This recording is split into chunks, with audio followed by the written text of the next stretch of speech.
Une petite fille sans abri frappa à la porte d'un vieil immeuble haussmannien sous la pluie battante. Lorsque la fille du propriétaire ouvrit, elle resta figée en entendant ces mots. « Mon papa habite ici. » Marie redressa le cadre photo posé sur la cheminée du salon. Le sourire de sa grand-mère semblait lui adresser un regard bienveillant, comme pour approuver la manière dont sa petite fille prenait soin de l'appartement qu'elle avait hérité à Paris, dans le 15e arrondissement. Un peu plus d'1 an auparavant. À 25 ans, Marie s'était habituée à vivre seule dans ce lieu, plein de souvenirs qu'elle partageait seulement avec son père lorsqu'il n'était pas en déplacement professionnel. Après une journée épuisante dans le cabinet d'expertise comptable où elle travaillait, elle suivit sa routine habituelle. Se préparer une tasse de thé, prendre un livre et s'installer dans son fauteuil préféré du salon. Son père, Thomas Laurent, était une fois de plus parti pour une mission de 2 semaines, ce qui signifiait au moins 15 jours de solitude. Dehors, la pluie tombait sans répit, créant la bande-son parfaite pour une soirée tranquille à la maison. Le son de la sonnette la fit sursauter. Elle n'attendait personne, surtout pas par un temps pareil. Elle jeta un coup d'œil à l'horloge, il était un peu plus de 19 heures. Qui pouvait bien venir à cette heure-ci? Quand elle ouvrit la porte, elle découvrit une fillette d'environ 6 ans, trempée de la tête aux pieds. Ses cheveux blonds collaient à son visage ruisselant d'eau. « Je peux t'aider ?» demanda Marie déconcertée de voir une enfant seule sous une telle averse. La petite la regarda avec de grands yeux bleus et répondit simplement « Mon papa habite ici. » Marie cligna plusieurs fois des yeux, tentant d'assimiler ce qu'elle venait d'entendre. Le père de cet enfant, dans sa maison. La seule autre personne qui vivait ici, c'était son propre père Thomas. Et il n'avait certainement pas d'autre fille. « Je crois que tu te trompes, ma chérie. Le seul homme qui vit ici, c'est mon père. Et il n'a qu'une fille, moi.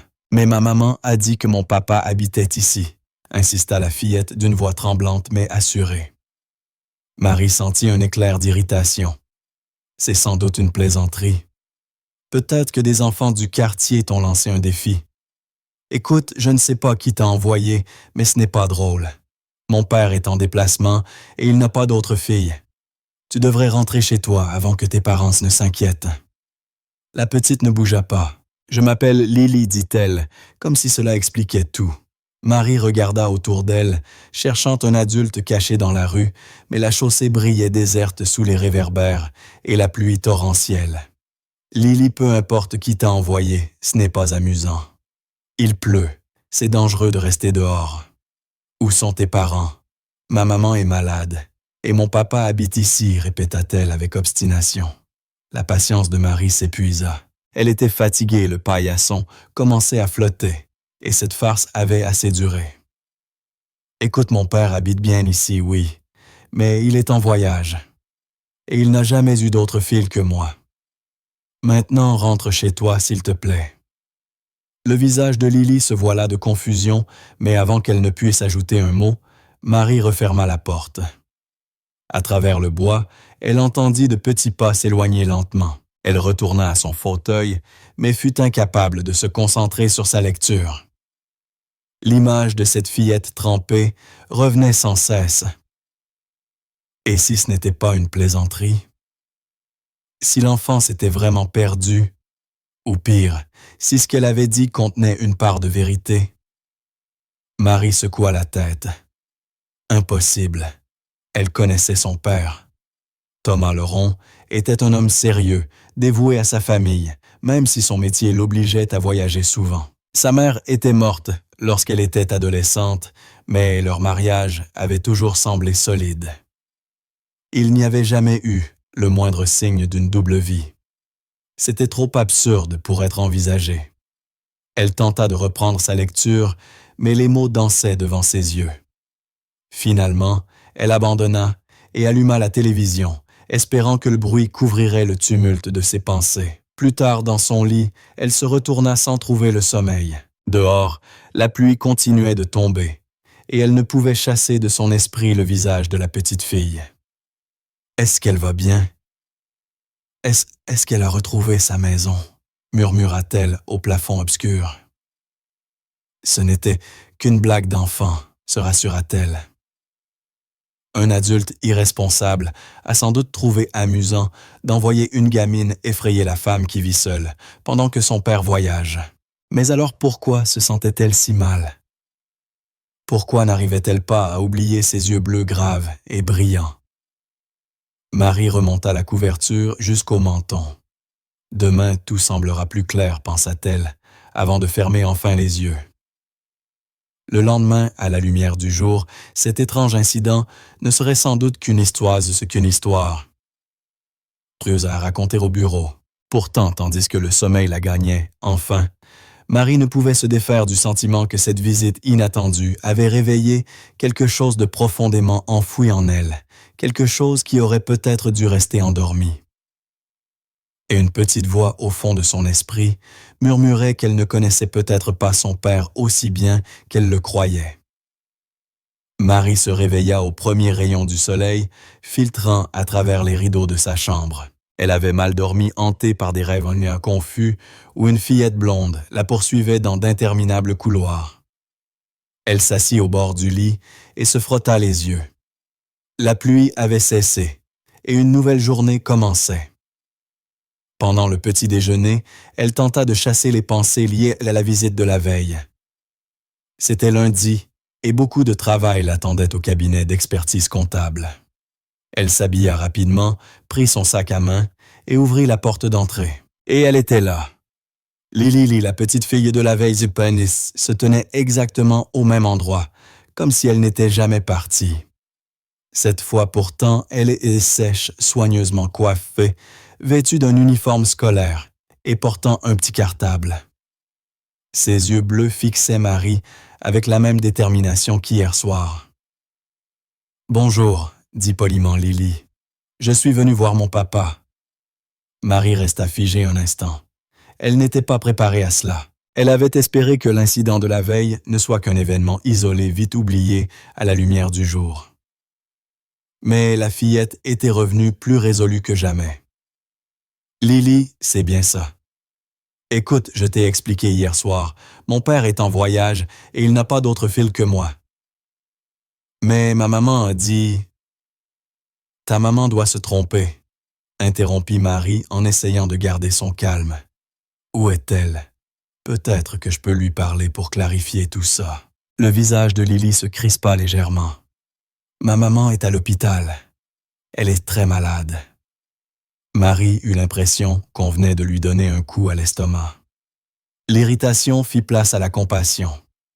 Une enfant de 6 ans avec une mère hospitalisée, cherchant un père qui n'existait apparemment pas. Il y avait plus dans cette histoire qu'elle ne le pensait. « Je suis vraiment désolée de l'apprendre », répondit-elle d'une voix adoucie. « Qui s'occupe de toi pendant que ta maman est hospitalisée? » Ma tante Sophie, mais elle travaille beaucoup. Elle m'a déposé à l'école ce matin, mais je suis parti plus tôt pour venir ici. Marie consulta sa montre. Il n'était que 8h30. Tu ne devrais pas être à l'école à cette heure-ci. Lily baissa les yeux. Je voulais vraiment retrouver mon papa. Ma maman a toujours dit qu'il habitait ici. Marie hésita. D'un côté, son bon sens lui disait de la renvoyer à l'école. De l'autre, quelque chose dans la détermination de cet enfant l'intriguait profondément. « Tu veux entrer un instant » se surprit-elle à dire. « On pourra en parler à l'intérieur. » Le visage de Lily s'illumina d'un sourire. Marie ouvrit la porte plus largement et la laissa entrer. Puis elle appela son bureau, prétextant une indisposition. C'était la première fois depuis 2 ans qu'elle manquait une journée de travail, mais la situation était exceptionnelle. Dans la cuisine, elle prépara un verre de lait et quelques petits sablés observant Lily qui parcourait la pièce du regard avec curiosité.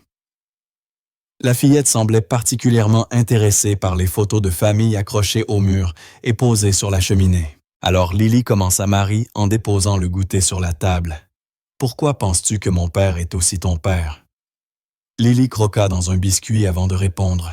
« Ma maman parlait souvent de lui. Elle disait qu'il vivait dans cette maison. Elle m'avait promis qu'un jour elle me le présenterait. Mais maintenant, elle est trop malade pour m'amener ici. » Un frisson parcourut l'échine de Marie. Était-il possible que son père... Non, c'était impensable. Thomas Laurent était un homme intègre, toujours présent malgré ses déplacements. Mon père n'habite ici que depuis 5 ans, expliqua-t-elle depuis que ma grand-mère est décédée, et que nous avons hérité de l'appartement. Je ne sais pas, répondit Lily en haussant les épaules. Ma maman a juste dit qu'il vivait ici. Comment s'appelle ta maman Claire? Claire Dubois.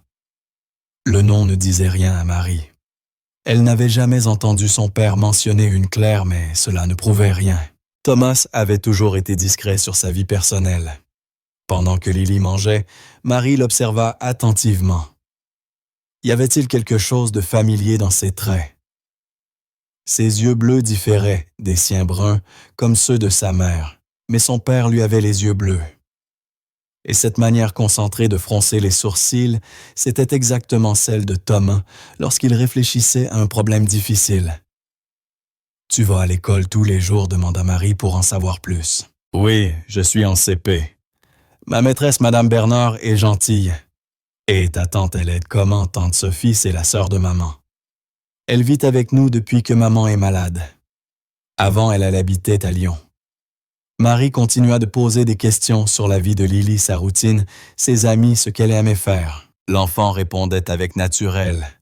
Mais chaque fois que Marie tentait de revenir sur le sujet de son père, Lily restait vague, se contentant de répéter que sa maman lui avait toujours dit qu'il vivait ici. « Quand est-ce que ta maman est tombée malade? » demanda Marie doucement. « Il y a quelques mois, répondit Lily. Elle s'est mise à tousser beaucoup. Puis elle s'est sentie très fatiguée. Maintenant, elle reste presque tout le temps à l'hôpital. » L'expression de la fillette s'assombrit et Marie sentit une vague de compassion l'envahir. Quelle que soit la vérité derrière cette histoire, une chose était claire. Lily souffrait de la maladie de sa mère et cherchait désespérément un lien avec un père qu'elle croyait réel. « Ta maman t'a déjà montré une photo de ton papa » tenta encore Marie. Lily secoua la tête. Elle m'a dit qu'elle me la montrerait quand elle me le présenterait. Mais maintenant, elle est trop faible. Au bout d'un moment, Marie comprit qu'elle n'obtiendrait rien de plus. Elle jeta un coup d'œil à l'horloge, presque midi. « Tu ne devrais pas retourner à l'école. Ta tante doit s'inquiéter. »« Elle vient me chercher à 15 heures, » répondit Lily d'un ton détaché. « Je peux rester encore un peu. »« Je crois que ce n'est pas raisonnable, » dit Marie avec douceur. « Je ne veux pas que tu aies des ennuis. » Lily eut l'air déçue, mais ne protesta pas. Devant la porte, elle se retourna une dernière fois, l'air plein d'espoir. « Quand est-ce que ton papa rentre de voyage? » Marie hésita. Thomas devait revenir la semaine suivante, dans quelques jours. « Alors je reviendrai demain, » annonça Lily avec la même détermination que la veille. « Et je reviendrai chaque jour jusqu'à ce que je le voie. » Avant que Marie ne trouve quoi répondre, la fillette sortit et descendit les marches, son petit sac ballottant sur son dos. Marie resta là à la regarder s'éloigner sur le trottoir, perdue dans ses pensées. De retour dans le salon, elle s'effondra dans son fauteuil préféré, l'esprit en ébullition. Et si l'histoire de Lily était vraie? Et si son père avait eu une autre relation, une autre famille dont elle n'avait jamais rien su? C'était absurde. Mais en même temps, Marie ouvrit son ordinateur portable et lança une recherche. Elle tapa Claire Dubois, suivie du nom de Paris. Les résultats étaient trop vagues. Elle essaya d'y ajouter hôpital, puis d'autres mots-clés sans succès. Elle pensa un instant à appeler son père, mais se ravisa. Que pourrait-elle lui dire? « Salut papa. Une petite fille est venue ici en prétendant être ta fille. » Non, il lui fallait plus d'informations avant de le confronter. Elle passa le reste de la journée dans un état d'inquiétude mêlé de doute. Une part d'elle voulait croire qu'il s'agissait d'un malentendu, que Lily se trompait ou qu'on l'avait trompée. Mais une autre part plus insistante ne pouvait ignorer les coïncidences ni la conviction tranquille de l'enfant. Ce soir-là, avant de s'endormir, Marie prit une décision. Elle allait enquêter. Découvrir qui était vraiment cette Claire Dubois, se rendre à l'hôpital, peut-être même parler à la tante Sophie. Elle devait connaître la vérité non seulement pour sa propre paix intérieure, mais aussi pour Lily. Cette petite fille déterminée avait réveillé en elle un mélange de curiosité et de compassion impossible à ignorer. Si Lily cherchait réellement son père, et s'il existait ne serait-ce qu'une minuscule possibilité que ce père soit Thomas Laurent, alors Marie devait le savoir. Avec cette résolution, elle finit par s'endormir, se promettant de commencer son enquête dès le lendemain. Les jours suivants, elle ne parvint pas à chasser Lily de son esprit. Fidèle à sa parole, la fillette revint le lendemain, puis le surlendemain, et encore le jour d'après. Chaque visite était brève. Marie ne voulait pas qu'elle manque trop d'école, mais c'était suffisant pour attiser sa curiosité et nourrir ses doutes. Lors d'une de ces visites, Marie décida qu'il était temps d'aller plus loin. Dès que Lily fut partie, elle monta au grenier, un endroit qu'elle évitait depuis la mort de sa grand-mère. Là s'entassaient des boîtes, remplies de souvenirs de famille, de vieux documents, de photos.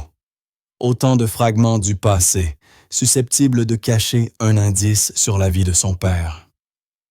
La poussière dansait dans les minces rayons de soleil filtrant par la lucarne. Marie éternua en ouvrant la première boîte étiquetée « Document Thomas ». À l'intérieur, diplômes, attestations, de travail dossier professionnel, rien de compromettant. La deuxième boîte contenait des albums de famille, des photos de son père jeune de son mariage avec la mère de Marie de sa propre naissance. Elle passa des heures à tout examiner, cherchant la moindre trace d'une certaine Claire Dubois ou d'une vie parallèle. Mais elle ne trouva rien. Thomas Laurent semblait être exactement ce qu'elle avait toujours cru, un homme de devoir, un père aimant, un mari fidèle. Alors pourquoi Lily était-elle si sûre d'elle? Qu'est-ce que Claire lui avait dit? Le lendemain, lorsque Lily réapparut, Marie était prête armée de nouvelles questions. « Lily, ta maman t'a déjà raconté comment elle a rencontré mon père ?» demanda Marie d'un ton aussi neutre que possible. La fillette mordilla sa lèvre pensive. Elle a dit qu'ils travaillaient ensemble, qu'il était très intelligent et gentil. Ils travaillaient ensemble. Où ça? Dans une entreprise, je crois. Quelque chose en rapport avec les médicaments. Un frisson parcourut Marie. Son père avait longtemps travaillé dans une grande société pharmaceutique avant de devenir consultant indépendant. Cette partie, au moins, correspondait. Ils sont sortis ensemble longtemps. Lily haussa les épaules. Je ne sais pas. Maman n'en parle pas beaucoup. Elle a juste dit qu'il ne savait pas pour moi et qu'il me le présenterait quand ce serait le bon moment. Chaque fragment de réponse tombait comme une pièce de puzzle à sa place. Marie se sentait déchirée entre la loyauté envers son père qu'elle aimait profondément et la compassion pour cet enfant sincèrement persuadé que Thomas était son père. Après plusieurs jours de recherches infructueuses, Marie décida de demander de l'aide. Juliette Moreau, l'ancienne gouvernante de la famille, avait travaillé pour sa grand-mère pendant des décennies et continuait d'aider de temps en temps, même après l'installation de Marie et de Thomas dans l'appartement. Si quelqu'un connaissait les secrets de la famille Laurent, c'était bien elle. Marie la retrouva dans un petit EHPAD à la périphérie de Paris. Juliette, aujourd'hui presque octogénaire, gardait la même prestance qu'autrefois, malgré les tremblements de ses mains lorsqu'elle versait le thé. « Quelle agréable surprise de vous voir, mademoiselle Marie », dit-elle avec un sourire chaleureux. « Comment va votre père? Il voyage toujours autant. »« Oui, il va bien, » répondit Marie. En fait, il est encore en déplacement pour affaires. Elle hésita un instant, ne sachant comment aborder le sujet. Puis elle choisit d'être franche. « Juliette, j'ai une question un peu délicate. Vous souvenez-vous que mon père ait jamais mentionné quelqu'un du nom de Claire Dubois? Peut-être il y a 7 ans. » La tasse trembla dans la main de la vieille femme comme laissant échapper un peu de thé. Son sourire se figea. Claire Dubois. Non, je ne crois pas connaître ce nom. Mais quelque chose dans sa voix, une légère vibration, mit Marie en alerte. Juliette savait quelque chose. Vous en êtes sûr, elle aurait peut-être travaillé avec lui au laboratoire Montclair. Il l'a peut-être amenée ici un jour. Juliette posa sa tasse avec précaution. Votre père était toujours très discret sur ses collègues, mademoiselle. Il n'invitait presque jamais personne à la maison. Juliette, s'il vous plaît, c'est important. Une petite fille d'environ 6 ans vient régulièrement frapper à notre porte. Elle dit que mon père est aussi le sien. Sa mère s'appelle Claire et elle est apparemment très malade. J'ai besoin de savoir s'il y a la moindre possibilité. Le visage de Juliette changea. Un mélange de surprise et de peur passa dans ses yeux. Une petite fille. Mon Dieu. Elle se leva brusquement. Excusez-moi, je me sens un peu fatiguée. Peut-être pourrions-nous en reparler un autre jour. Marie comprit qu'on cherchait à la congédier, mais refusa d'abandonner. Juliette, vous savez quelque chose, n'est-ce pas? Dites-le-moi, je vous en prie. La vieille femme hésita, le regard fuyant. Ce n'est pas à moi de parler de la vie privée de votre père, mademoiselle. Certaines choses sont mieux laissées dans le passé. Mais s'il y a un enfant en jeu, une enfant qui pourrait être ma sœur. Juliette parut sincèrement bouleversée. Demandez à votre père Marie. C'est tout ce que je peux vous dire. Sur le chemin du retour, Marie était plus confuse que jamais. La réaction de Juliette équivalait presque à un aveu, il y avait bien quelque chose que son père lui avait caché. Elle se mit à repasser mentalement les événements passés, ses disparitions étranges, environ 6 ans plus tôt, lorsqu'il prétendait partir en urgence pour une conférence à Genève. À l'époque, elle n'y avait vu aucun mal. Mais maintenant, et ses appels qu'il prenait toujours à voix basse, ces trajets qu'il évitait sans raison. Rentrée à l'appartement, une impulsion la saisit. Elle entra dans le bureau de son père et commença à fouiller les tiroirs. Elle n'en était pas fière, mais elle avait besoin de réponses. La plupart des documents étaient de banals contrats, factures, correspondances professionnelles. Mais tout au fond d'un tiroir derrière un vieux dossier, elle découvrit une petite boîte. À l'intérieur des reçus des billets de cinéma, un stylo de luxe gravé des mots « Mère éternelle » et un ticket d'hôtel, Grand Hôtel du Jardin, l'un des plus prestigieux de Paris, daté de juin presque 7 ans auparavant. Marie fit rapidement le calcul. Si Lily avait 6 ans et que la grossesse avait duré 9 mois, tout concordait. Au fond de la boîte, elle trouva un ancien agenda de son père. La plupart des pages mentionnaient des réunions des vols, mais sur l'une d'elles, à peine visible, une inscription au crayon, un numéro de téléphone sans nom. Les mains tremblantes, Marie composa le numéro sur son portable. Après plusieurs sonneries, une messagerie automatique retentit. « Vous êtes bien sur le répondeur de Claire. Je ne peux pas répondre pour le moment. Laissez un message et je vous rappellerai. » Marie raccrocha précipitamment, le cœur battant à tout rompre. Cette voix, douce, mélodieuse, avec un léger accent qu'elle n'arrivait pas à se situer. Claire, la mère de Lily. Son père avait gardé le numéro de Claire tout ce temps. Ce soir-là, lorsque Thomas appela comme à son habitude pour prendre des nouvelles, Marie décida de sonder prudemment le terrain. « Comment vont les choses à la maison ?» demanda-t-il de son ton habituel. « Bien.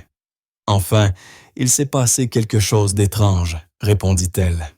« Une petite fille est venue ici, elle disait te chercher. » Un silence tomba à l'autre bout du fil, trop long pour être naturel. « Une enfant. »« Oui, c'est sans doute une erreur, dit-elle, mais elle affirmait que tu es son père. Elle s'appelle Lily. » Nouveau silence, encore plus pesant. « Papa, tu es toujours là. »« Oui, oui, je t'écoute. » Quelle absurdité, n'est-ce pas? Ce doit être une confusion ou une mauvaise plaisanterie. Mais quelque chose dans sa voix sonnait faux. une nervosité que Marie ne lui connaissait pas. Elle a parlé de sa mère, une certaine Claire Dubois. Tu connais ce nom, Claire Dubois? Non, ça ne me dit rien. Écoute, Marie, je dois entrer en réunion. On en reparlera à mon retour d'accord. Il raccrocha avant qu'elle n'ait pu répondre. Marie resta un moment immobile, le téléphone à la main envahi par un vertige. Il mentait. Elle en était maintenant certaine, Sutton. La façon dont il avait d'esquiver le sujet, le ton de sa voix au nom de Claire, tout confirmait qu'il cachait quelque chose. Les jours suivants, elle intensifia ses recherches. Elle fouilla chaque pièce, chaque tiroir, chaque placard de l'appartement. Elle découvrit d'autres reçus du grand hôtel du jardin, soigneusement dissimulés à différents endroits. Un schéma se dessinait. Son père y avait séjourné régulièrement pendant presque 1 an toujours, aux mêmes périodes que ses prétendus voyages d'affaires. Les visites de Lily continuaient, et à chaque rencontre, les soupçons de Marie se renforçaient. La fillette connaissait trop de détails sur les goûts de Thomas pour que ce soit un hasard.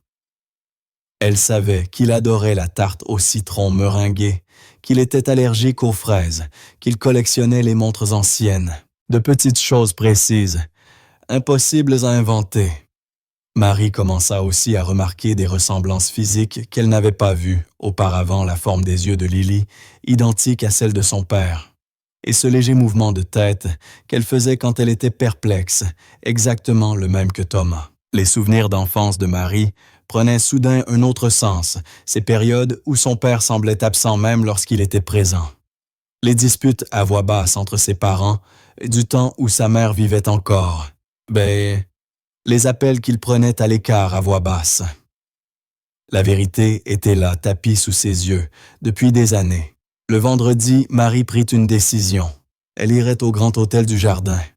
Si son père y avait passé autant de temps, quelqu'un s'en souviendrait. Peut-être existerait-il un registre, une trace, quelque chose de concret pour confirmer ou infirmer l'histoire de Lily.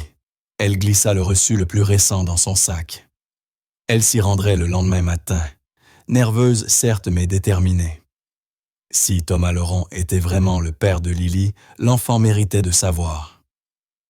Et Marie, elle avait besoin de la vérité quelle qu'elle soit. Ce soir-là, regardant le ciel étoilé depuis la fenêtre de sa chambre, Marie sentit qu'elle se trouvait au seuil de quelque chose d'important, une révélation qui bouleverserait à jamais sa vision de sa famille. Son père avait gardé un secret pendant des années, et elle n'avait aucune idée de ce qu'elle allait découvrir. Mais une chose était sûre, il n'y aurait pas de retour en arrière. La vérité devait éclater pour elle, pour Lily, et peut-être d'une certaine façon pour Thomas lui-même. Le lendemain matin, Marie prit la route vers le grand hôtel du jardin, le ventre noué. L'imposant bâtiment à la façade art déco, orné de drapeaux, flottant dans la brise, paraissait plus intimidant que jamais. Elle serra le vieux reçu entre ses doigts avant de le glisser dans la poche de son manteau et de s'avancer vers l'entrée. Un portier en uniforme lui ouvrit la porte avec un sourire courtois.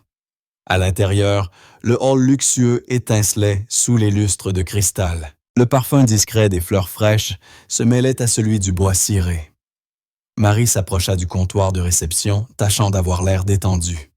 « Bonjour. »« Bonjour, madame, » répondit la réceptionniste avec un sourire professionnel.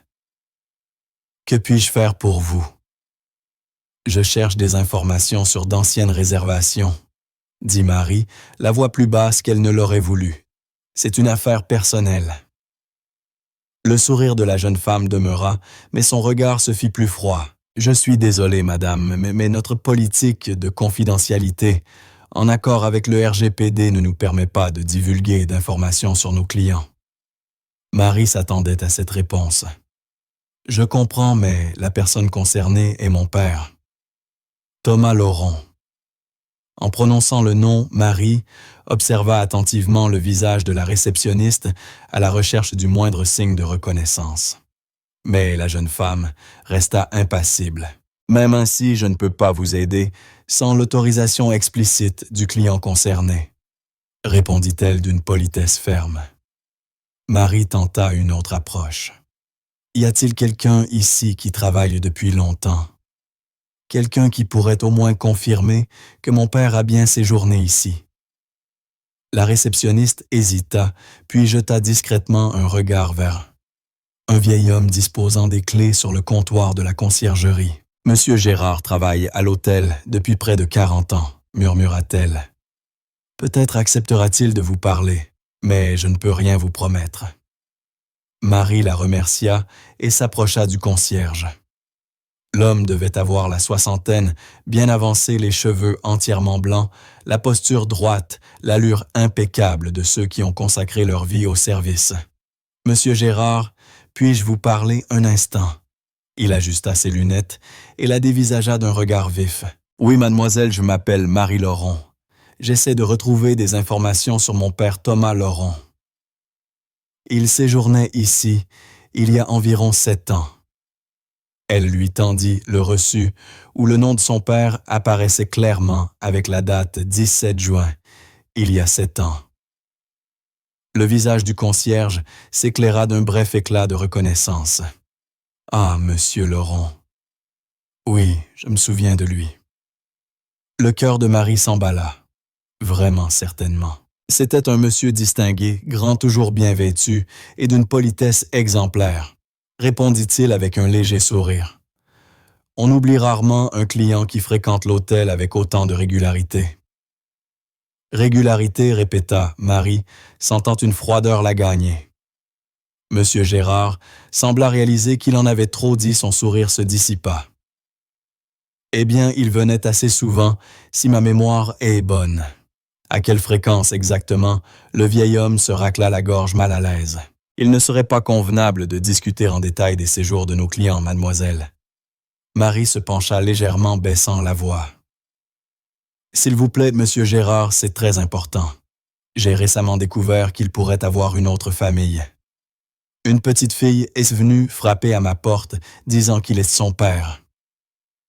Quelque chose dans le ton ou dans le regard de Marie attendrit le vieux concierge. Son expression se radoucit. « Je comprends, mademoiselle. Je ne peux pas vous donner de détails précis, mais... » Il jeta un coup d'œil autour de lui, s'assurant que personne n'écoutait. « Votre père réservait toujours la même chambre lorsqu'il venait, ici. » « La 528. Toujours la même chambre, fit Marie en fronçant les sourcils. « Oui, il y tenait beaucoup. Si la 528 n'était pas disponible, il préférait reporter sa venue. » Marie encaissa l'information, troublée par cette obsession pour un numéro précis. Il venait seul, monsieur Gérard, redressa sa cravate, visiblement gêné. « Mademoiselle Laurent, il y a des limites à ce que je peux vous révéler même dans votre situation. »« Je vous en prie, » insista Marie. « S'il y a un enfant concerné... » Le concierge soupira. « Votre père arrivait généralement seul. Quant à la compagnie qu'il pouvait avoir pendant ses séjours, il ne serait pas éthique pour moi de commenter. » Marie hocha la tête, comprenant le message implicite. « Et cette chambre 528 a-t-elle quelque chose de particulier? » « C'est l'une de nos suites avec vue sur le jardin intérieur. Très calme, très isolé. Les clients attachés à la discrétion la demandent souvent. » Discrétion. Le mot resta suspendu entre eux, lourd de sens. Serait-il possible de la voir? « Je suis désolé, mademoiselle. Elle est actuellement occupée. Et même dans le cas contraire, notre règlement m'interdit d'y faire entrer des personnes extérieures à l'hôtel. » Marie le remercia pour son temps et quitta le grand hôtel du jardin, partagé entre un sentiment de clarté et de confusion. Son père, cet homme qu'elle avait toujours considéré comme un modèle d'intégrité, avait séjourné ici régulièrement, toujours dans la même chambre choisie pour sa discrétion. Les implications étaient évidentes et douloureuses. Sur le trajet du retour, elle essaya de remettre de l'ordre dans ses pensées. Tout indiquait que Thomas Laurent avait mené une double vie entretenant secrètement une relation avec la mère de Lily. Si c'était vrai, comment affronter cette vérité? Et surtout, qu'allait-elle signifier pour l'enfant? En tournant dans sa rue, Marie aperçut une petite silhouette assise sur les marches de sa maison. Son cœur fit un bond. Lily. Elle serrait son cartable contre elle, l'air à la fois déterminé et vulnérable. Marie gara la voiture, descendit et remarqua aussitôt que le visage habituellement lumineux de la fillette était aujourd'hui grave, presque inquiet. « Lily, tout va bien ?» demanda-t-elle doucement. L'enfant se leva, ajusta les bretelles de son sac et leva vers elle un regard sérieux. « Ma maman veut te rencontrer. » Marie se figea. De tous les scénarios qu'elle avait imaginés, celui-là n'en faisait pas partie. « Ta maman, oui. Elle est à l'hôpital. Je lui ai parlé de toi et elle a dit qu'elle voulait te voir. » « Attends, tu lui as parlé de moi. Qu'est-ce que tu lui as dit exactement? » Lily haussa les épaules, ce petit geste enfantin que Marie commençait à bien connaître. « Que j'ai trouvé la fure de mon papa, que tu es gentille et que tu m'as donné du lait et des biscuits. » Marie inspira profondément, essayant d'assimiler la nouvelle. Claire Dubois, cette femme énigmatique, celle qu'elle soupçonnait d'avoir partagé la chambre 528 avec son père, voulait la rencontrer. « Et comment ta maman a réagi quand tu lui as parlé de moi? » Elle est restée silencieuse un moment, puis elle a un peu pleuré, répondit Lily en baissant les yeux. Ensuite, elle m'a dit qu'il y a des choses importantes qu'elle doit me dire. À moi et à toi aussi. Une vague d'angoisse traversa Marie. Était-elle prête à rencontrer Claire, à entendre sa version de l'histoire? Et si tout confirmait ses pires craintes, quand veut-elle me voir? Maintenant, répondit Lily en tendant sa petite main vers elle. On peut y aller, s'il te plaît. Marie contempla cette main tendue, consciente du poids de la décision qu'elle s'apprêtait à prendre.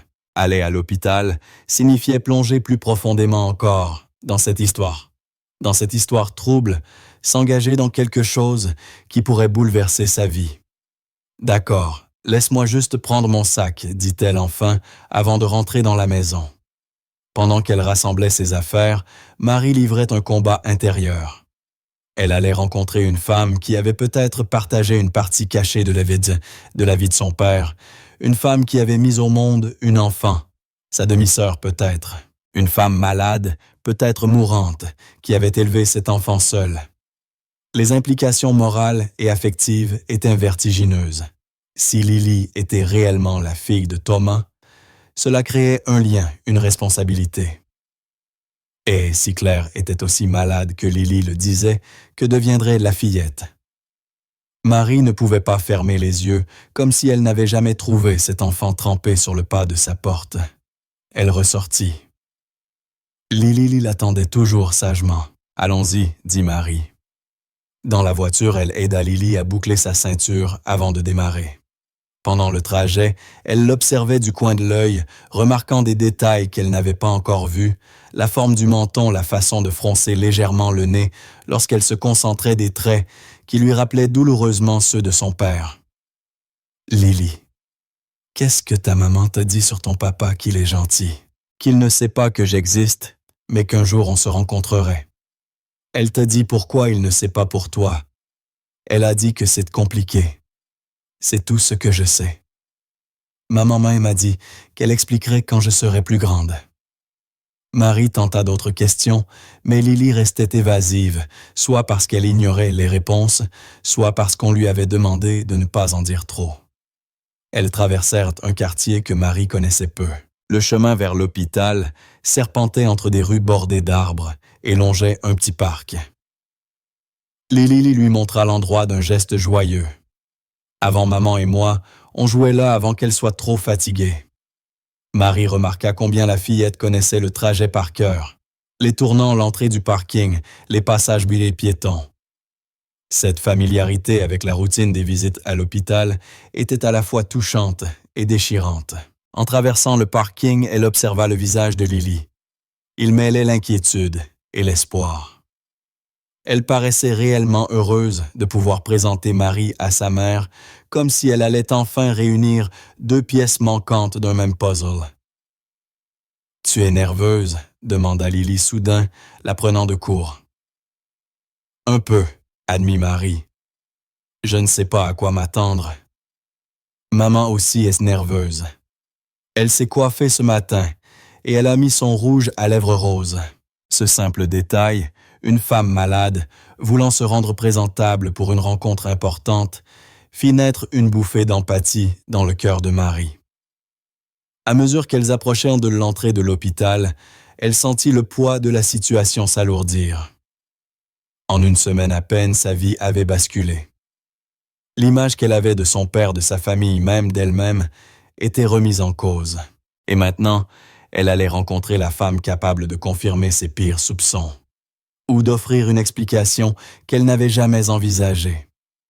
Elles parcoururent les couloirs feutrés, saturés d'odeurs de désinfectants. Le silence ponctué, de pas lointains, accentuait la tension de Marie, tandis que Lily avançait avec assurance, saluant, au passage plusieurs infirmières par leur prénom. « C'est ici, dit-elle, enfin s'arrêtant devant une porte close. Chambre 215. Marie fixa la poignée, le cœur battant fort. De l'autre côté se trouvait Claire Dubois, la femme qui avait peut-être partagé la vie de son père, celle qui avait donné naissance à un enfant qui pourrait être sa sœur. Qu'allait-elle dire? Que restait-il encore à apprendre? « Tu viens ?» demanda Lily, la main déjà posée sur la poignée. Marie inspira profondément. Elle savait que dès qu'elle franchirait ce seuil, il n'y aurait plus de retour en arrière. La vie de Marie avait basculé depuis le jour où Lily avait frappé à sa porte, mais elle pressentait que le véritable tournant allait se jouer ici dans cette chambre d'hôpital. « J'arrive, » répondit-elle, rassemblant tout son courage pendant que Lily ouvrait la porte. Debout sur le seuil, Marie jeta un premier regard à l'intérieur. Sur le lit, une silhouette pâle releva lentement la tête vers elle. Le moment qu'elle redoutait et attendait à la fois venait enfin d'arriver. Marie entra dans la chambre à la suite de Lily, qui s'y déplaçait avec l'aisance de celle qui y venait chaque jour. Son cœur battait si fort qu'elle eut l'impression que le bruit résonnait dans le silence stérile de la pièce. La chambre ressemblait à tant d'autres dans les hôpitaux mûrs d'un blanc fan et stormy clos, laissant filtrer une lumière douce, appareils médicaux, clignotant discrètement. Mais ce qui appât toute l'attention de Marie, c'était la femme dans le lit. Claire Dubois était adossée à plusieurs oreillers. Malgré la pâleur extrême et la fragilité évidente, Marie devina qu'elle avait été une très belle femme. Les mêmes yeux bleus que ceux de Lily la fixaient avec un mélange d'appréhension et de soulagement. Ses cheveux ternis et clairsemés par la maladie avaient été soigneusement coiffés, et une touche de rouge à lèvres roses adoucissait la pâleur de son visage. « Maman, je l'ai amenée, » annonça Lily, en se précipitant pour lui prendre la main. « C'est Marie. » Claire garda son regard sur Marie un long moment. « Tu lui ressembles, » finit-elle par dire d'une voix basse, mais ferme. « Tu as ses yeux. » Marie resta figée près de la porte, ne sachant pas si elle devait avancer. « Vous connaissez mon père, » dit-elle simplement. Ce n'était pas une question. « Oui, » répondit Claire. « Thomas et moi, nous nous connaissions très bien. » Elle se tourna vers Lily. « Ma chérie, tu veux bien aller demander à l'infirmière Rose si elle a préparé le petit dessert dont elle t'a parlé. J'aimerais parler un peu avec Marie, juste nous deux. » Lily hésita, regarda sa mère, puis Marie. « Tout va bien, » la rassura. Claire avec un sourire fatigué. « Nous serons encore là quand tu reviendras. » Une fois la fillette sortie, un silence lourd s'installa. C'est Claire qui le rompit la première.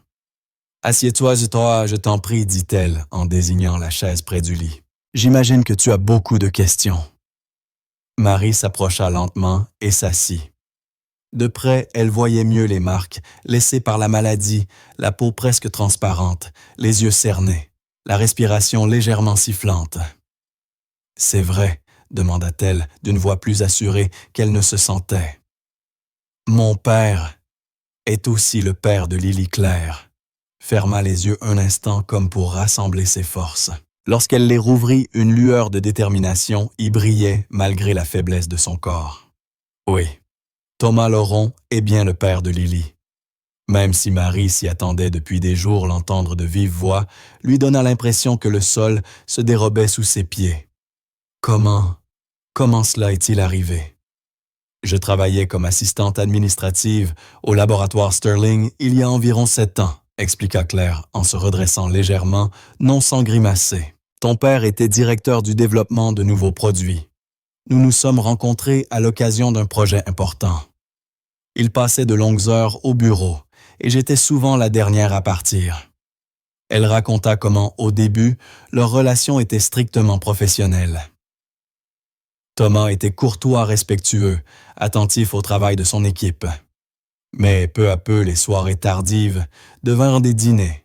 Les conversations se firent plus personnelles et une intimité s'installa. Je savais qu'il était marié, admit-elle d'une voix lasse. Ou du moins je le croyais. Il portait une alliance et parlait parfois de sa fille sans jamais la nommer, mais maintenant je sais que c'était toi. Et malgré ça, vous avez continué, demanda Marie, la gorge serrée, incapable de retenir une pointe d'accusation. Claire la regarda droit dans les yeux. Oui, j'en ai honte, mais c'est arrivé. Il m'a dit que son mariage était depuis longtemps sans amour, qu'il restait seulement pour sa fille, qu'il comptait divorcer. Marie fronça les sourcils. Ses parents s'étaient séparés quand elle avait 15 ans, mais son père avait toujours affirmé que c'était une décision mutuelle, sans heurts. Il n'avait jamais mentionné une autre femme. La relation a duré presque 1 an, poursuivit Claire. Nous nous retrouvions au grand hôtel du Jardin, toujours dans la même chambre 2 ou 3 jours par semaine. Thomas disait qu'il mettait tout en ordre pour qu'on puisse vivre notre relation au grand jour. Elle tourna la tête vers la fenêtre. Puis j'ai découvert que j'étais enceinte. Ce n'était pas prévu, mais j'étais heureuse. Je pensais que cela le pousserait à agir enfin. Elle inspira difficilement ses mains, tremblant sur la couverture. Quand je lui ai annoncé, il est resté sous le choc. Il m'a demandé du temps pour réfléchir, pour tout organiser. Il m'a dit qu'il m'aimait, qu'il aimerait notre enfant, mais qu'il voulait faire les choses correctement. Je l'ai cru. Un triste sourire effleura ses lèvres. 3 jours plus tard, on m'a convoqué aux ressources humaines. Licenciement économique soi-disant. Mon indemnité était déjà prête, très généreuse d'ailleurs, pour que je n'en conteste pas les motifs. Marie sentit son estomac se nouer. « C'est mon père qui a fait ça », demanda-t-elle horrifiée. « Je ne sais pas », murmura Claire. « Peut-être, ou peut-être quelqu'un d'autre. Quelqu'un a découvert notre relation ou ma grossesse. Ce soir-là, j'ai reçu un appel d'une femme. Elle a refusé de dire son nom. Elle m'a dit que si je tenais à ma vie et à celle de mon bébé, je devais accepter l'argent, quitter la ville et ne plus jamais chercher à contacter Thomas Laurent. Elle a ajouté qu'il ne quitterait jamais sa famille pour moi, que je n'étais qu'un passe-temps. Un frisson parcourut Marie, une femme. Qui je ne l'ai jamais su, répondit Claire en haussant faiblement les épaules. J'avais peur. J'étais enceinte seule, sans travail. Alors, je suis retournée dans ma ville natale, là où vivait ma sœur. J'ai recommencé à zéro. Lily est née 6 mois plus tard. Elle voulut attraper le verre d'eau, a posé sur la table de chevet. Instinctivement, Marie se leva pour l'aider. Claire but une gorgée, puis reprit. Au début, j'espérais encore que Thomas me chercherait. Je pensais que lorsqu'il apprendrait la naissance de sa fille, il viendrait. J'ai laissé mes coordonnées à une ancienne collègue, au cas où il demanderait de mes nouvelles. Mais il ne l'a jamais fait. Peut-être qu'il n'a jamais su que tu avais eu le bébé, suggéra Marie, sans grande conviction. Claire eut un sourire mélancolique. Peut-être. Mais le temps a passé. J'ai refait ma vie, trouvé un petit emploi, un modeste appartement. Ce n'était pas facile, mais on s'en est sorti. Je n'ai jamais parlé de ton père en mal à Lily. J'ai toujours dit qu'un jour ils se rencontreraient. Elle jeta un coup d'œil vers la porte, comme pour vérifier si la fillette revenait. Puis le diagnostic est tombé un cancer stade avancé. Le médecin m'a dit que je n'avais plus beaucoup de temps. Sa voix se brisa légèrement. Je ne pouvais pas partir sans essayer au moins une fois de lui faire rencontrer son père. Lily mérite de savoir d'où elle vient. Marie sentit une boule lui monter dans la gorge. Chaque révélation ébranlait un peu plus l'image qu'elle avait toujours eue de son père. Pourquoi ne pas l'avoir contacté directement? Pourquoi envoyer Lily toute seule? J'avais peur, répondit Claire d'une voix tremblante. J'ai toujours peur. Je n'ai jamais oublié cette menace. Et je ne savais pas comment Thomas réagirait après tant d'années. J'ai pensé que si Lily te trouvait d'abord, ce serait plus facile. Et je ne me suis pas trompé, n'est-ce pas? Tu l'as accueillie, et maintenant tu es ici. Marie sentit son esprit tourbillonner. Une pensée glaciale traversa son esprit. Sa propre mère morte, 3 ans plus tôt, aurait-elle pu être cette femme qui avait menacé Claire ou quelqu'un d'autre? Et son père, savait-il seulement que Claire avait porté son enfant? Elle se souvint de cette période étrange, juste après la séparation de ses parents. Son père était devenu distant, plongé dans le travail, toujours en voyage. Était-ce la culpabilité? Le chagrin d'avoir tout perdu, son mariage, sa maîtresse, son enfant, Marie. La voix de Claire la ramena à la réalité. Je sais que c'est beaucoup à encaisser. Je ne m'attends pas à ce que tu me croies tout de suite, ni à ce que tu me pardonnes d'avoir eu une histoire avec ton père. Mais Lily, elle n'y est pour rien. Quand je ne serai plus là, elle n'aura plus personne. Les larmes que Claire retenait depuis le début jaillirent enfin. Je ne te demande pas de t'occuper d'elle. Ce serait injuste. Mais aide-la au moins à rencontrer Thomas. Elle mérite d'avoir un père. Marie regarda cette femme, celle qui avait aimé son père, qui avait élevé son enfant seule, qui faisait maintenant face à la mort consciente, qu'elle allait laisser cette petite fille derrière elle. Un tourbillon d'émotions contradictoires l'envahit, la colère, la compassion, la tristesse, la responsabilité. « Je vais t'aider », dit-elle enfin, sa propre voix tremblant d'émotion. « Je ne sais pas encore comment, mais je n'abandonnerai pas Lily. Et je découvrirai toute la vérité. Qui t'a menacé? Pourquoi mon père ne t'a jamais cherché? Lily a le droit de savoir. Moi aussi. » Claire tendit une main tremblante, et après une brève hésitation, Marie la prit. Entre elles passa un silence plein de compréhension. 2 étrangères unies par un même homme et une même enfant, liées désormais par une promesse et des secrets enfin révélés. « Merci », murmura Claire, la gratitude brillant dans ses yeux fatigués. « Tu ressembles plus à ton père que tu ne le crois. Au bonhomme que j'ai connu, pas à celui qui m'a laissé. » À cet instant, la porte s'ouvrit. Lily entra fièrement, un petit pot de crème dessert à la main. Ses yeux curieux allèrent de sa mère à Marie, cherchant à comprendre ce qui venait de se passer. « Tout va bien ?» demanda-t-elle doucement.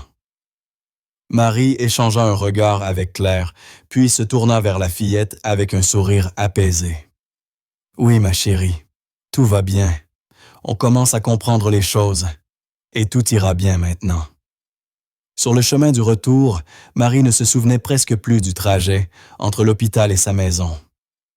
L'esprit de Marie n'était qu'un tourbillon de pensées et d'émotions après sa rencontre avec Claire. Chaque mot, chaque révélation, chaque pièce du puzzle qui commençait enfin à s'emboîter résonnait dans sa tête. Lorsqu'elle gara sa voiture dans l'allée, elle aperçut la berline grise de son père. Thomas était rentré de son voyage un jour plus tôt que prévu. Le destin, semblait-il, avait décidé d'imposer cette confrontation maintenant avant même qu'elle ait eu le temps de rassembler ses idées. Pendant un moment, elle resta immobile derrière le volant, les mains crispées sur la direction. Comment affronter cet homme qui, il y a encore quelques semaines, représentait le pilier le plus solide de sa vie? Comment le regarder dans les yeux et lui demander pourquoi il avait abandonné une femme enceinte? Pourquoi il n'avait jamais parlé d'une autre fille? Prenant une profonde inspiration, Marie saisit son sac et se dirigea vers la porte. La maison était silencieuse lorsqu'elle entra. Elle le trouva dans son bureau, penché sur son ordinateur portable, comme si tout était parfaitement normal. « Marie, dit-il, avec un sourire qui s'effaça aussitôt, en voyant son expression. « Tout va bien. »« Non, papa. Rien ne va, répondit-elle d'une voix étonnamment ferme. « Il faut qu'on parle. Maintenant. » Thomas referma lentement son ordinateur, adoptant cette expression neutre qu'elle connaissait si bien, celle qu'il prenait dans les réunions les plus tendues. « Que se passe-t-il? » Marie posa sur le bureau les reçus de l'Hôtel du Jardin et le carnet contenant le numéro de Claire Dubois. « Je l'ai rencontrée aujourd'hui, dit-elle. Claire Dubois. Elle m'a tout raconté. » Le visage de Thomas se décolora. Il resta un long moment figé à fixer les objets sur la table, comme s'ils appartenaient à un autre monde. « Je ne vois pas de quoi tu parles, » répondit-il enfin d'une voix maîtrisée, mais ses mains tremblaient légèrement. « Ne me mens pas, » coupa à Marie la colère qu'elle retenait depuis des jours, explosant enfin. « Assez de mensonges. Claire m'a tout dit. Votre liaison, la façon dont tu l'as laissée. Quand elle est tombée enceinte, son licenciement, les menaces qu'elle a reçues pour qu'elle disparaisse. » Thomas se leva brusquement et alla se placer devant la fenêtre, tournant le dos à sa fille. Le silence qui s'installa était lourd, presque étouffant. « Sa fille s'appelle Lily, » reprit Marie plus doucement. « Elle a 6 ans. Elle a les yeux bleus comme toi. Et elle est sur le point de perdre sa mère d'un cancer. Elle n'a aucune idée de pourquoi son père n'a jamais voulu la rencontrer. » Les épaules de Thomas s'affaissèrent. Quand il se retourna, enfin son visage exprimait un mélange de honte et de douleur. « Je ne savais pas, dit-il, dans un souffle à peine audible. Je ne savais pas que Claire avait eu le bébé. Je ne savais rien de Lily. Comment peux-tu ne pas savoir? Claire m'a dit qu'elle avait laissé ses coordonnées à une collègue au cas où tu la chercherais. » « Je ne l'ai jamais cherchée, » admit Thomas se passant une main sur le visage, soudain vieilli de 10 ans. « Je pensais que ce serait plus simple. »« Plus simple, » répéta Marie révoltée. « Tu as mis fin à une histoire et tu as juste effacé cette femme de ta vie sans même vérifier si elle allait bien. Si l'enfant qu'elle portait, ton enfant, était né. » Thomas retomba lourdement dans son fauteuil, comme si ses jambes ne pouvaient plus le soutenir. « Tu as raison, » dit-il d'une voix rauque. « J'ai été lâche. » L'aveu brut surprit Marie. Elle s'attendait à des dénégations, à des justifications, pas à une confession. « Alors tout est vrai. Tout ce que Claire m'a raconté. » Thomas poussa un long soupir. « Oui. Claire et moi avons eu une relation lorsqu'elle travaillait au laboratoire Sterling. Presque 1 an. Je n'en suis pas fier, mais c'est arrivé. Tu lui as dit que ton mariage avec maman était fini. Il l'était, du moins émotionnellement. Ta mère et moi étions devenus étrangers l'un à l'autre depuis longtemps. On restait ensemble pour toi. » Marie se souvenait de cette froideur entre ses parents quand elle s'était adolescente, des repas silencieux, des chambres séparées, mais cela n'excusait rien. Et quand Claire t'a dit qu'elle était enceinte, Thomas ferma brièvement les yeux. J'ai paniqué. Ce n'était pas prévu. Je lui ai demandé du temps pour réfléchir, pour mettre de l'ordre dans ma vie. Puis 3 jours plus tard, elle a été licenciée. C'était ta décision, demanda Marie horrifiée. Non, répondit-il aussitôt. Jamais je n'aurais fait ça. Je ne l'aurais pas renvoyée pour une grossesse. Alors qui, demanda Marie d'une voix tranchante. Claire a reçu un appel anonyme, une femme qui l'a menacée. C'était maman Thomas, détournant le regard vers la fenêtre. Je n'en sais rien. Je ne sais pas qui a pris cette décision, ni qui a passé cet appel. Tout ce que je sais, c'est que 3 jours après l'annonce de la grossesse, j'ai été convoqué par le PDG. Il était au courant. Il m'a dit que cette liaison était inacceptable, que c'était un scandale en puissance. Il m'a donné 2 choix, mettre fin à la relation immédiatement ou perdre mon poste. Et tu as choisi ta carrière, conclut Marie, la déception dans la voix. Oui. J'ai choisi ma carrière.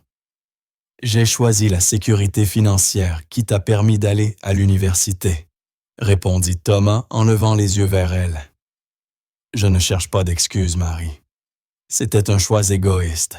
À l'époque, je me suis convaincu que c'était mieux pour tout le monde, dit Thomas d'une voix lasse. Qu'un scandale ferait du tort à Claire aussi, qu'elle serait plus heureuse sans moi. Tu as été forcé de rompre, répéta Marie reprenant les mots de Claire. Mais par qui exactement le PDG a découvert notre liaison de lui-même? Enfin, je suppose que quelqu'un lui en a parlé. Qui, papa, demanda-t-elle. Maman savait-elle, Thomas? Hésita les yeux fuyants. Je préfère ne pas parler de ça maintenant, Marie. S'il te plaît.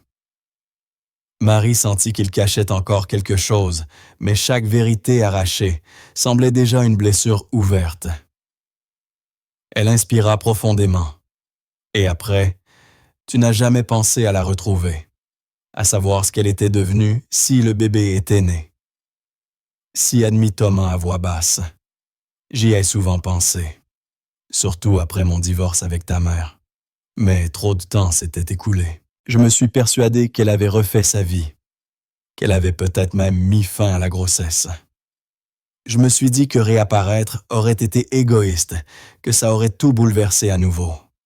Alors tu as fait comme si rien ne s'était passé. Comme s'il n'y avait pas quelque part une femme élevant ton enfant seule. J'ai fait ce que je pensais. Juste, répondit-il. J'avais tort. Terriblement tort. Marie se leva brusquement. Elle ne supportait plus de rester assise. La colère, la tristesse, la déception tourbillonnaient en elle comme un orage. Claire est mourante, papa. Un cancer au dernier stade. Dans quelques mois, Lily sera orpheline. Une petite fille de 6 ans qui a grandi en croyant qu'elle rencontrerait un jour son père. Tout ça parce que tu as préféré ta carrière à ta responsabilité. Les mots frappèrent Thomas de plein fouet. Son visage perdit encore de la couleur. Claire est mourante. Oui. Et Lily t'attend. Elle est venue chez moi il y a 2 semaines, cherchant le père que sa mère lui avait promis. Marie attrapa son sac. Tu as une autre fille, papa. Une fille qui bientôt n'aura plus personne. Thomas enfouit son visage dans ses mains. Mon Dieu, qu'ai-je fait? Marie se détourna. Elle ne reconnaissait plus cet homme jadis son modèle. Lily sera à l'hôpital demain pour voir sa mère. Si tu as encore un peu de décence, tu iras. Elle mérite au moins ça. Elle quitta le bureau, saisissant à nouveau ses clés de voiture. Il lui fallait de l'air, de la distance, du temps. L'homme qu'elle avait admiré toute sa vie avait abandonné une femme enceinte pour sauver sa carrière et ignorer l'existence de son enfant pendant 6 ans.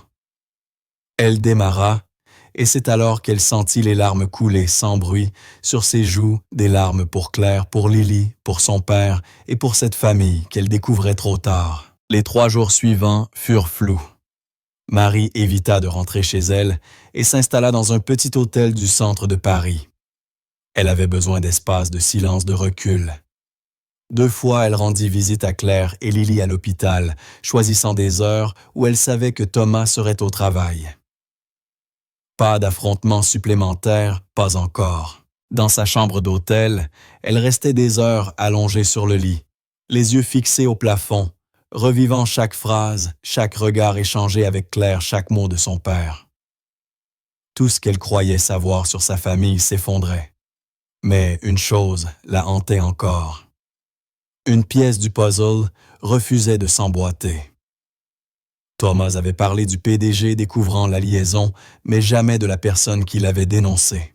Claire avait évoqué une mystérieuse femme qui l'avait menacée par téléphone. Et ces 2 événements, la rupture soudaine et l'appel anonyme, semblaient trop proches pour être sans lien. Marie avait une intuition. Une intuition qu'elle craignait de vérifier. Le quatrième matin, elle prit la voiture direction Neuilly-sur-Seine, où sa mère vivait depuis le divorce 3 ans plus tôt. Elle ne téléphona pas avant. Elle savait que cela ne ferait que donner à Élise Laurent le temps de se préparer. La maison comme sa propriétaire, respirait la perfection, une pelouse taillée au cordeau, une façade blanche impeccable, un portail toujours brillant. Tout y transpirait le contrôle et la retenue.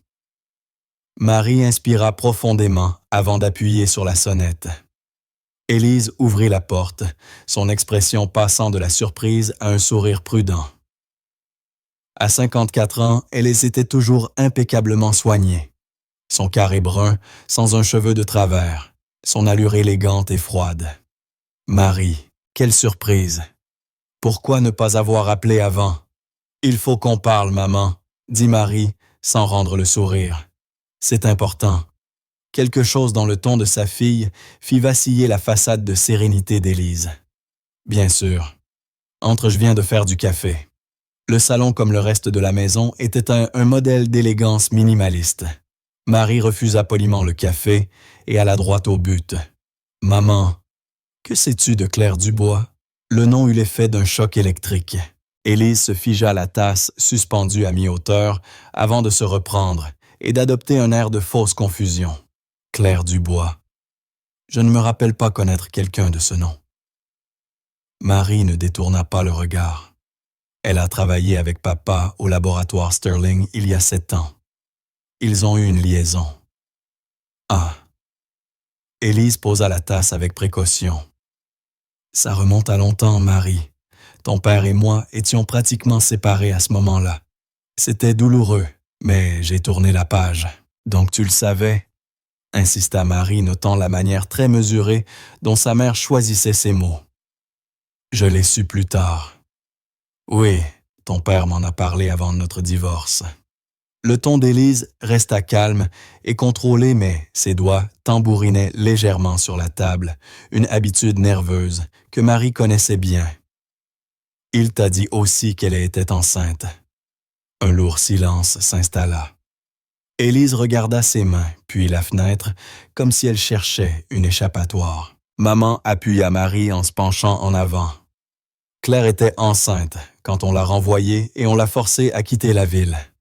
Elle a donné naissance à une petite fille, Lily, ma demi-sœur.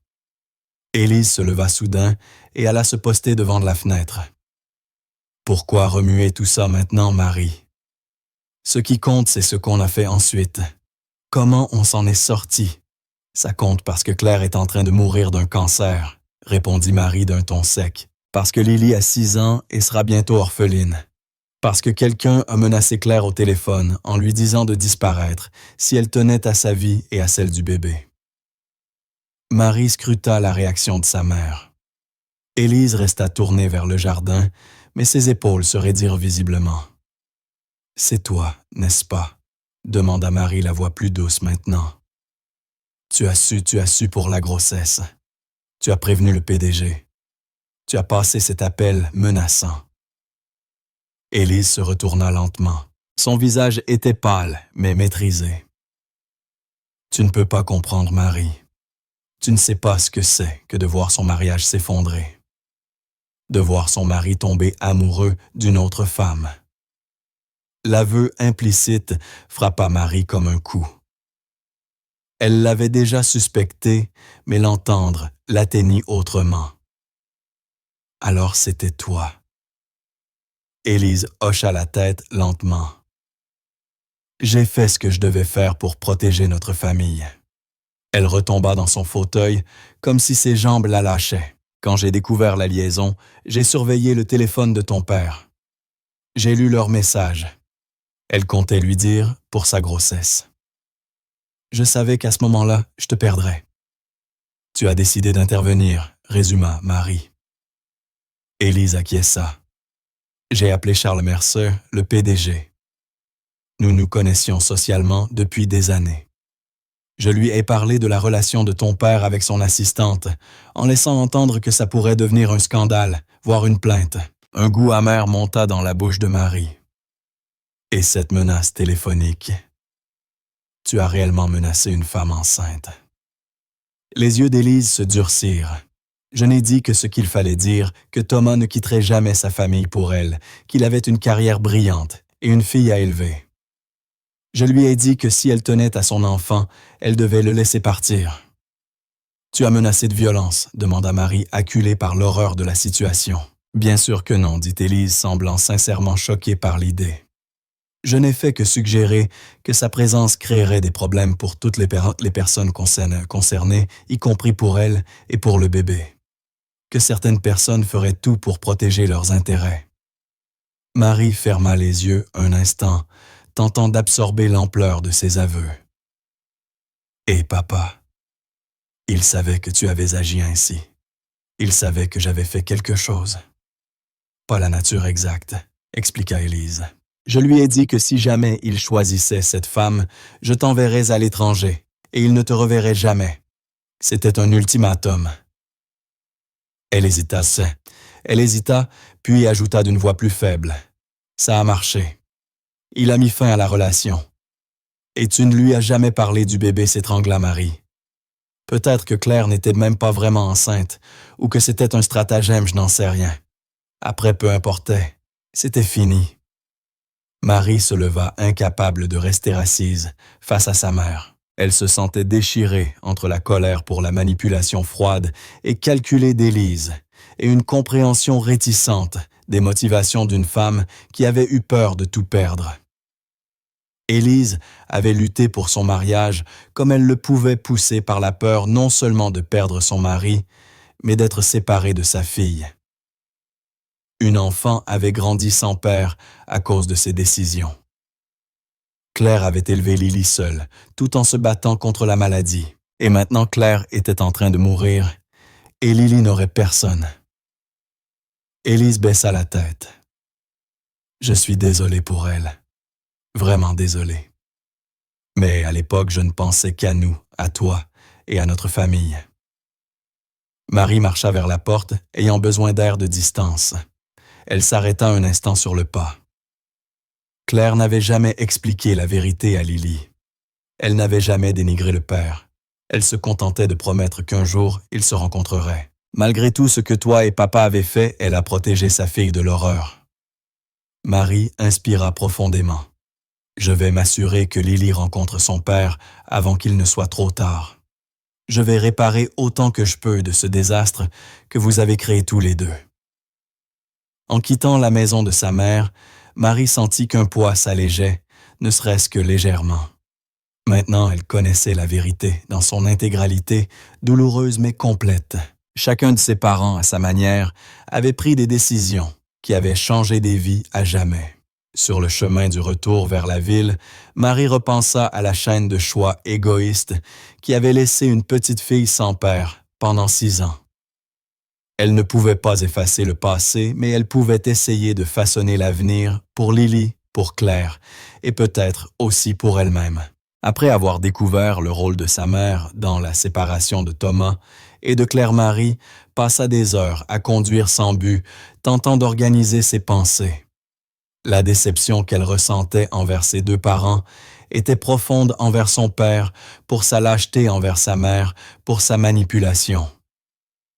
Mais au milieu de cette tempête émotionnelle, une idée s'imposa clairement, rien de tout cela n'était la faute de Lily. Cette petite fille déterminée qui avait frappé à sa porte quelques semaines plus tôt méritait bien plus que d'être une victime collatérale des décisions égoïstes des adultes. Marie décida que quelles que soient ses rancunes envers ses parents, elle devait tisser un lien avec sa demi-sœur. Le lendemain matin, Marie se rendit à l'hôpital. Elle trouva Claire assise dans son lit, plus pâle et plus fragile que la dernière fois, mais les yeux toujours vifs. Lily n'était pas là. Une infirmière l'avait emmenée boire un chocolat chaud pendant que Claire passait des examens. Marie. Claire esquissa un faible sourire en la voyant. « Je ne m'attendais pas à ta visite aujourd'hui. » Marie s'assit sur la chaise près du lit. « J'ai tout découvert, » dit-elle sans détour. « J'ai parlé à mon père et à ma mère. Je sais ce qui s'est passé il y a 7 ans. » Claire baissa les yeux sur ses mains pâles, posées sur la couverture. « Alors tu dois me détester, je suppose. » « Non. » répondit Marie, étonnée elle-même de la certitude dans sa voix. Je ne te déteste pas, ni toi, ni mes parents, même si je suis profondément déçu par eux. Mais je suis là pour Lily. Le nom de sa fille fit relever la tête de Claire. Lily. Je veux faire partie de sa vie, expliqua Marie. C'est ma sœur, et quand tu ne seras plus là, je veux m'assurer qu'elle ne soit pas seule. Les yeux de Claire se remplirent de larmes. Tu n'imagines pas ce que cela représente pour moi.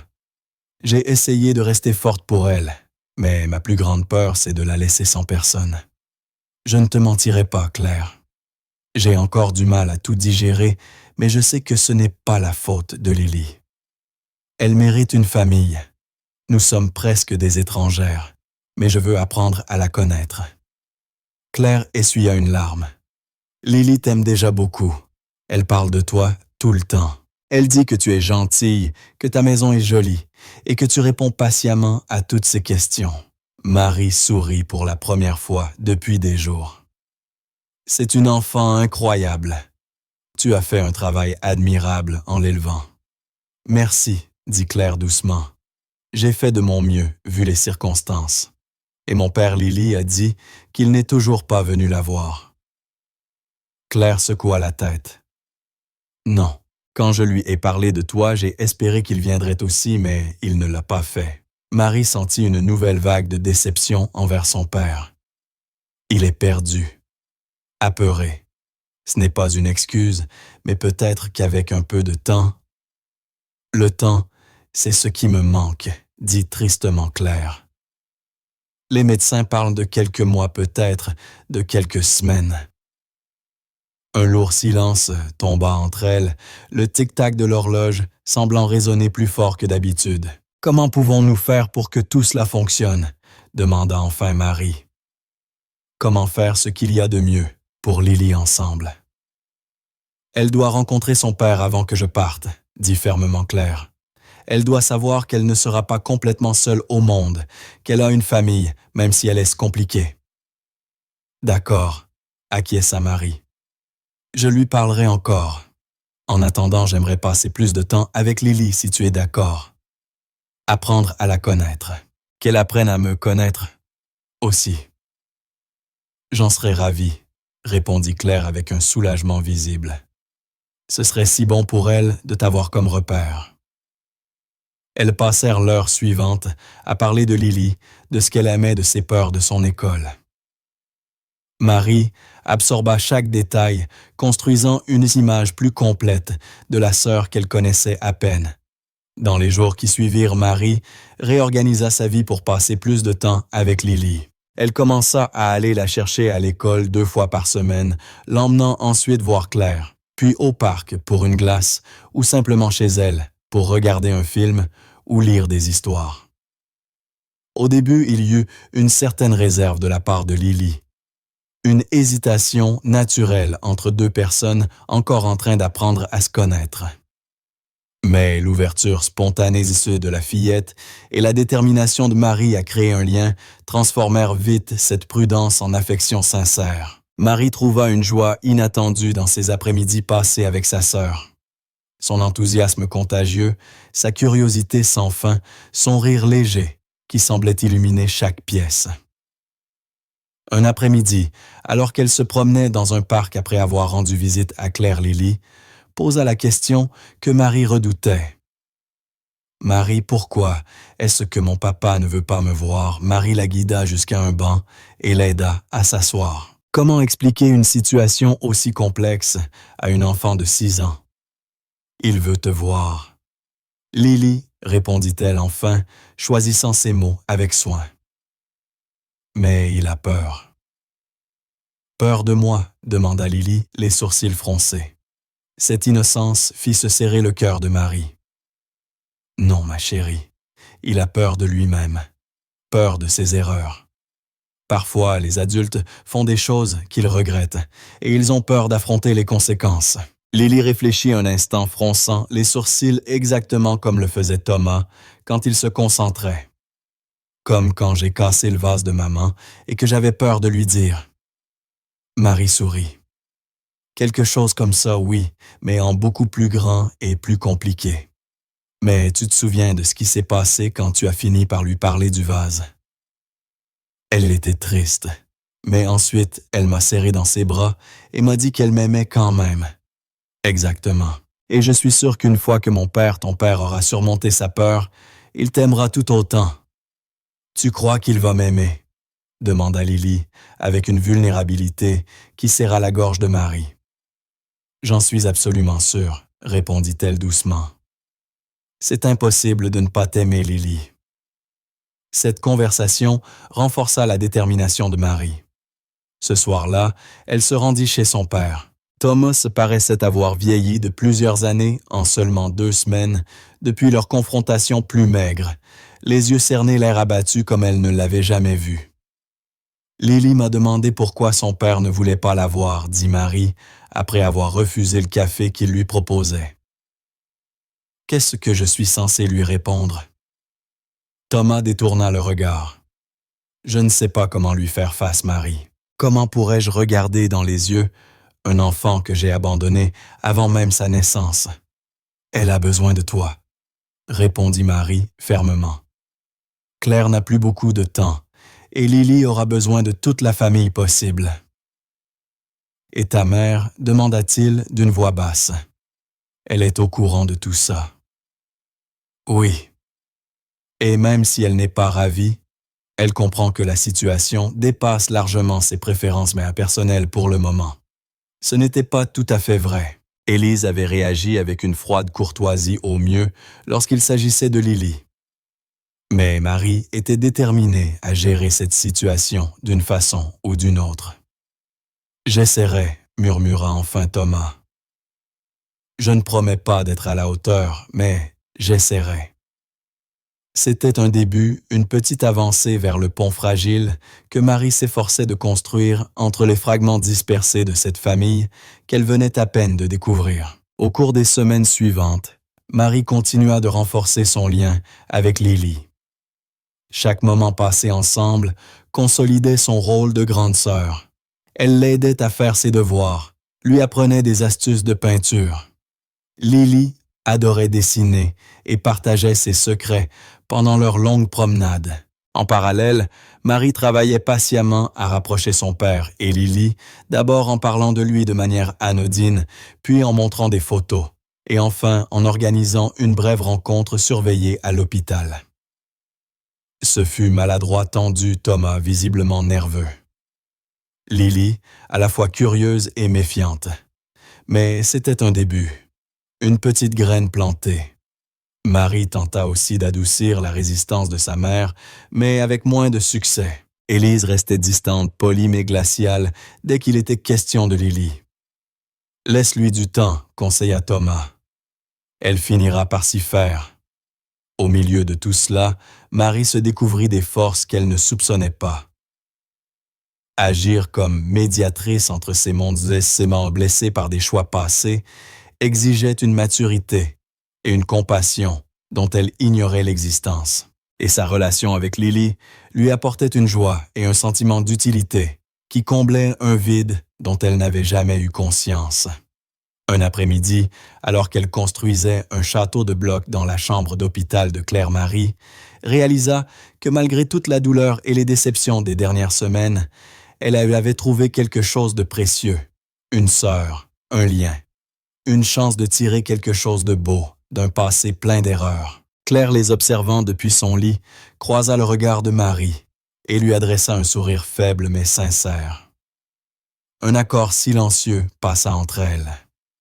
Malgré tout, elles essayaient de réparer, de bâtir des ponts là où il n'y avait autrefois que des abîmes pour Lily, pour toutes deux, pour eux tous. 3 semaines plus tard, Marie reçut un appel inattendu de l'hôpital. Elle se prépara au pire, mais la nouvelle fut étonnamment positive. Claire réagissait bien à un nouveau traitement. Les médecins parlaient de rémission partielle, peut-être quelques mois supplémentaires, voire 1 an, si l'amélioration se poursuivait. Au milieu du soulagement de nouvelles questions pratiques, surgirent des questions qui paraissaient lointaines auparavant. Si Claire survivait plus longtemps que prévu, qu'est-ce que cela signifierait pour Lily? pour tous les arrangements temporaires mis en place. C'est une bénédiction, bien sûr, dit Claire lors d'une visite, le teint toujours pâle, mais le regard plein d'espoir. Mais cela complique tout. Lily commençait à s'habituer à l'idée de « tu sais ». Marie serra sa main. « C'est une bonne complication. On trouvera une solution ensemble. » Dans les semaines suivantes, Marie devint la médiatrice entre Claire et son père. Après leur première rencontre tendue à l'hôpital, Thomas commença lentement à montrer un véritable intérêt pour sa fille cadette. Il proposa d'aider à payer les frais médicaux de Claire et se mit à poser des questions sur l'école de Lily, ses goûts, ses besoins. « Il veut te revoir », annonça Marie à Claire un après-midi alors que Lily participait à un atelier d'art-thérapie proposé par l'hôpital. Il voudrait parler de l'avenir de dispositions plus stables pour Lily. Claire hocha la tête, l'air fatigué mais résolu. « Je suppose que le moment est venu. » Pour Lily. Marie organisa alors un déjeuner à l'hôpital, un terrain neutre pour tout le monde. La rencontre commença de manière maladroite. Thomas était visiblement mal à l'aise et Claire sur la défensive. Mais lorsque la conversation dériva vers Lily, quelque chose changea. Ils tenaient tous deux à la fillette et c'était un terrain d'entente. « Je veux faire partie de sa vie », dit enfin Thomas. « Je sais que je ne le mérite pas, mais je veux essayer d'être le père dont elle a besoin. »« Et si je guéris complètement ?» demanda Claire. « Si je peux m'occuper d'elle à nouveau toute seule. »« Alors je serai toujours là pour elle, autant que tu me le permettras, » répondit Thomas, surprenant Marie par son humilité. « Je ne cherche pas à te remplacer ni à t'enlever ta fille. Je veux seulement la connaître, rattraper le temps perdu si c'est encore possible. » Avec Marie comme médiatrice, ils parvinrent à un accord. Tant que Claire resterait hospitalisée, Lily partagerait son temps entre la maison de Thomas et l'appartement de sa mère, où une infirmière à domicile serait présente, lorsque Claire serait temporairement autorisée à rentrer. Une fois que Claire serait assez forte pour reprendre une vie normale, ils réviseraient l'organisation. Mais Thomas aurait un droit de visite régulier. Équilibrer ce nouveau rôle familial avec sa propre vie s'avéra difficile pour Marie. Son travail au cabinet comptable en souffrit à cause de ses absences répétées. Sa relation naissante avec Marc, un collègue, se refroidit après qu'elle eut annulé plusieurs rendez-vous de suite. « Je ne peux pas tout expliquer maintenant », dit-elle, après une nouvelle annulation. « C'est une situation familiale compliquée. » « Ça l'est toujours, » répondit Marc, la déception transparaissant dans sa voix. Marie eut aussi du mal à reconstruire la confiance avec ses parents. Avec son père, ce fut plus facile, uni par la volonté commune de s'occuper de Lily. Il réparait peu à peu les dégâts causés par les révélations. Avec sa mère, c'était bien plus compliqué. Élise restait distante, polie mais glaciale dès qu'il s'agissait de la fillette. « Laisse-lui du temps », répétait Thomas. Tout cela ravive beaucoup d'anciennes blessures. Un dimanche pluvieux, Marie organisa une rencontre entre Lily et Thomas, chez elle un cadre plus intime que l'hôpital avec sa présence comme filet de sécurité. « Il est nerveux », expliqua-t-elle en brossant les cheveux de Lily. « Tout comme toi. »« Et s'il ne m'aime pas ?» demanda la fillette d'une voix tremblante. « C'est impossible. Il t'aime déjà. Il ne sait juste pas encore comment le montrer. » Quand Thomas arriva tenant maladroitement un paquet mal emballé, Marie ressentit une vague de compassion pour lui. Il semblait perdu, mais sincèrement désireux de bien faire. La rencontre débuta avec des échanges forcés, des silences embarrassés. Puis, lorsqu'il révéla son cadeau, une boîte d'aquarelles professionnelle, après que Marie lui eut dit que Lily aimait peindre, l'atmosphère changea. « C'est les mêmes que les vrais artistes utilisent », demanda Lily, les yeux écarquillés. « Exactement les mêmes », répondit Thomas avec un sourire.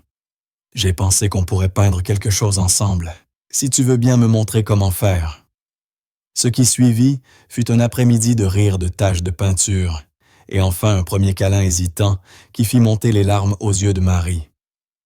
En observant le père et la fille commencer à tisser un lien, elle prit conscience à quel point sa propre vie avait changé en quelques mois. Elle avait perdu certaines choses, l'image idéalisée de ses parents, une relation prometteuse, la tranquillité de sa routine passée. Mais elle en avait gagné d'autres, une sœur qu'elle adorait, une nouvelle compréhension d'elle-même, et une capacité inattendue à naviguer dans les tempêtes émotionnelles qu'elle n'aurait jamais cru pouvoir affronter. Ça va, demanda doucement son père, alors que Lily courait chercher plus de papier. Marie sourit en remarquant la tache de peinture bleue sur la chemise coûteuse de Thomas. Le sourire détendu qu'elle ne lui avait pas vu depuis des mois, la joie pure sur le visage de Lily. « Oui, » répondit-elle, et elle réalisa que c'était vrai.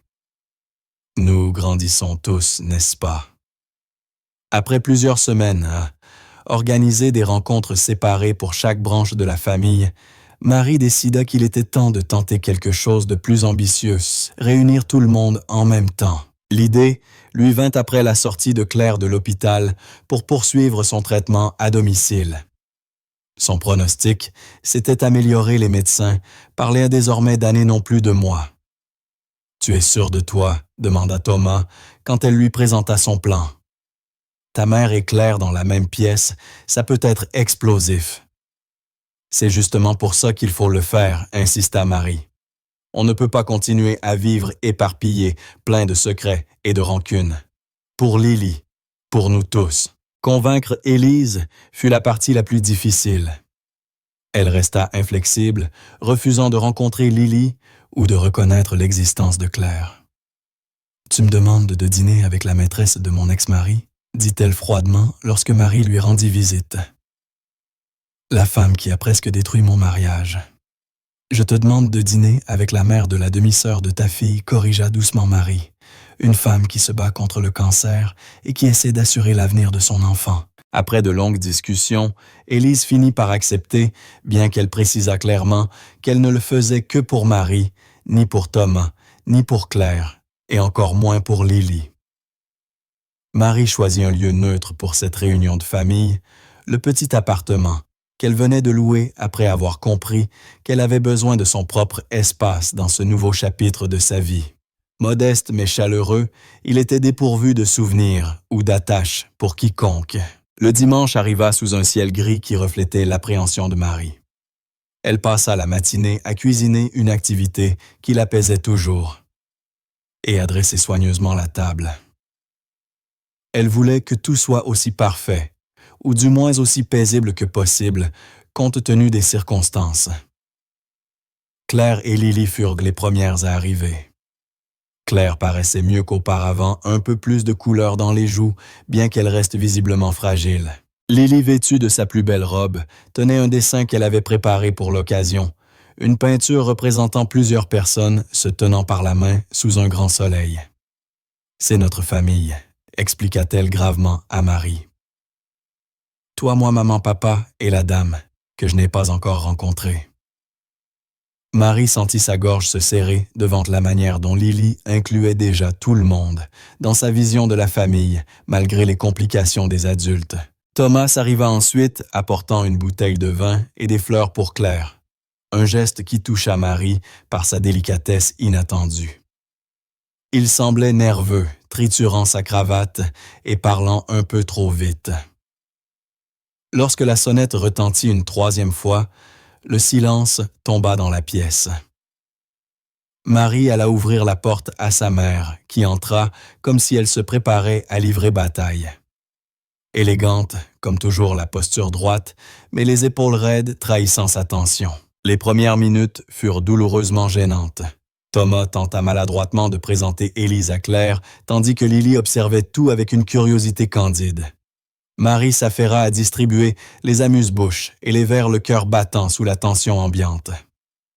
Ce fut Lily, avec la franchise désarmante des enfants, qui brisa la glace. « Vous êtes la maman de Marie ?» demanda-t-elle directement à Élise. « Marie m'a dit que vous aviez une collection de papillons. Je peux la voir un jour. » Élise, prise de court, regarda Lily. La regarda vraiment pour la première fois. Quelque chose dans son visage se détendit presque imperceptiblement. Ce sont des spécimens naturalisés, encadrés par des papillons vivants, répondit-elle d'une voix moins froide que Marie ne l'aurait cru. Je sais ce que sont des spécimens, dit Lily, très sérieusement. Ce sont des animaux morts qu'on garde pour les études scientifiques. On a appris ça à l'école. Un sourire involontaire effleura les lèvres d'Élise. C'est exact.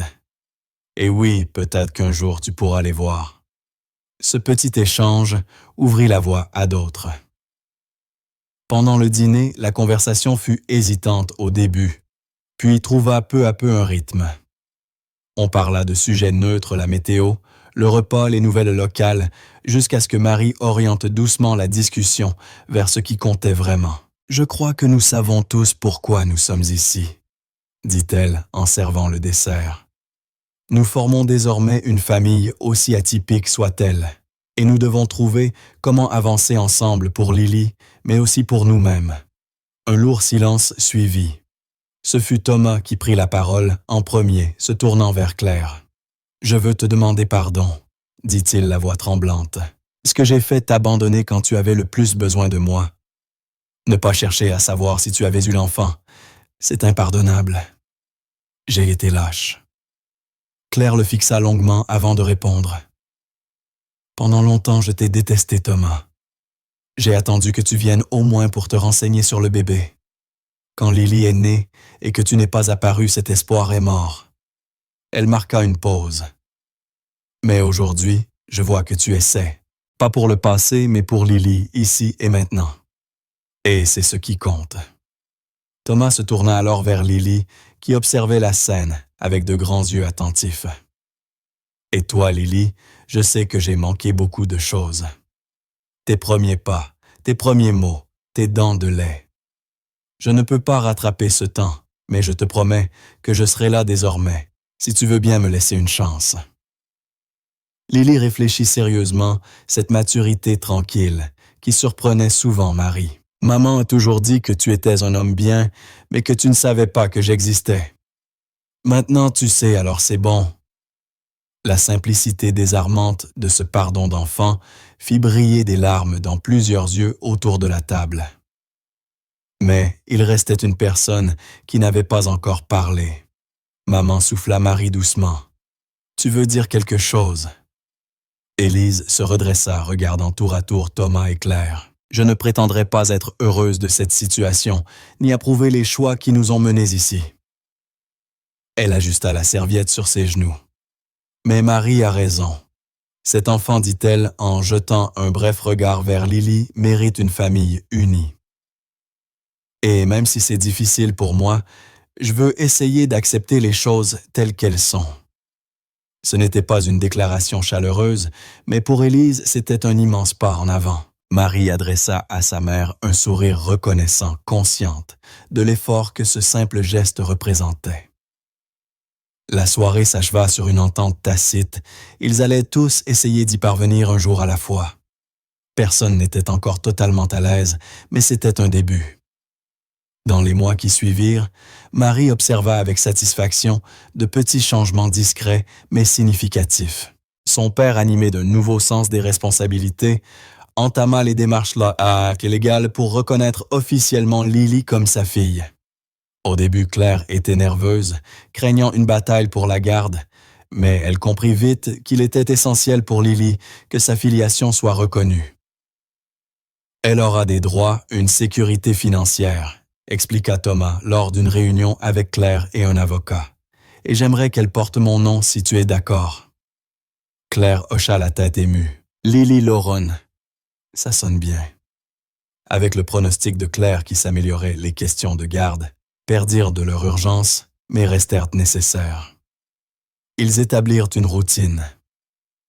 Lily vivait la majeure partie du temps avec sa mère, mais passait les week-ends chez son père. Marie servait souvent d'intermédiaire, allant chercher Lily à l'école le vendredi pour la conduire chez Thomas. L'intégration de Claire dans la famille élargie se fit peu à peu. Elle fut d'abord invitée à l'anniversaire de Thomas, une petite fête mais symbolique. Puis il y eut un déjeuner dominical dans la maison que Thomas partageait désormais avec Marie. Chaque rencontre aidait chacun à se sentir un peu plus à l'aise, un peu moins tendu. Élise resta plus distante, mais même elle finit par donner des signes de changement. Pour l'anniversaire de Lily, en octobre 6 mois après ce premier dîner familial, elle envoya un cadeau. Un livre sur les papillons et une invitation à venir voir sa collection. Marie prit sur elle de présenter Lily aux autres membres de la famille, oncles, cousins, amis proches. Les réactions allèrent du choc à l'acceptation prudente, mais le charme naturel de Lily finissait presque toujours par désarmer les plus réticents.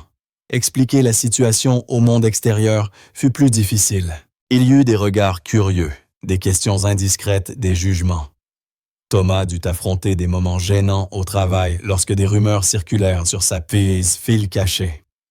Claire, de son côté, subit les commérages de son quartier lorsqu'on la vit avec le père fortuné de Lily.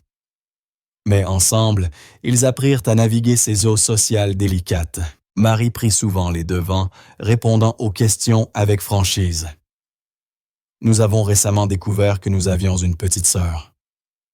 Et nous sommes heureux qu'elle fasse partie de notre vie maintenant. Un après-midi de décembre, près de 8 mois après la première visite inattendue de Lily-Marie, était assise dans son nouvel appartement, regardant les premiers flocons tomber derrière la fenêtre. Sur le canapé, Lily dessinait, tandis que Claire feuilletait un magazine de décoration, l'air plus en forme que jamais. Le téléphone de Marie vibra un message de son père. « J'ai réservé une table pour nous tous à Noël. » Même Élise a accepté de venir. Un vrai miracle de Noël. Marie sourit. Si quelqu'un lui avait dit 1 an plus tôt qu'elle en serait là, à embrasser une demi-sœur dont elle ignorait l'existence, à tisser une quasi-amitié avec l'ancienne compagne cachée de son père, à voir ses parents divorcés, partager la même table pour les fêtes, elle aurait trouvé cela impensable. Et pourtant, ils y étaient imparfaits, encore blessés, trébuchant parfois, mais avançant ensemble. Une nouvelle famille imprévue, mais qui fonctionnait. Marie vient voir, appela Lily brandissant son dernier dessin. C'était un sapin de Noël avec 6 silhouettes, autour toutes se tenant par la main, y compris Élise. Marie s'assit près de sa sœur et la serra tendrement dans ses bras. « C'est parfait, Lily, dit-elle. » Et elle réalisa qu'elle parlait de bien plus que du dessin. Pas parfait au sens de sans faute, mais parfait dans sa sincérité, dans cet effort commun de transformer la douleur en quelque chose de beau. Chacun avait trouvé sa place dans cette nouvelle famille Marie, en grande sœur protectrice et médiatrice. Thomas en père cherchant à réparer le passé.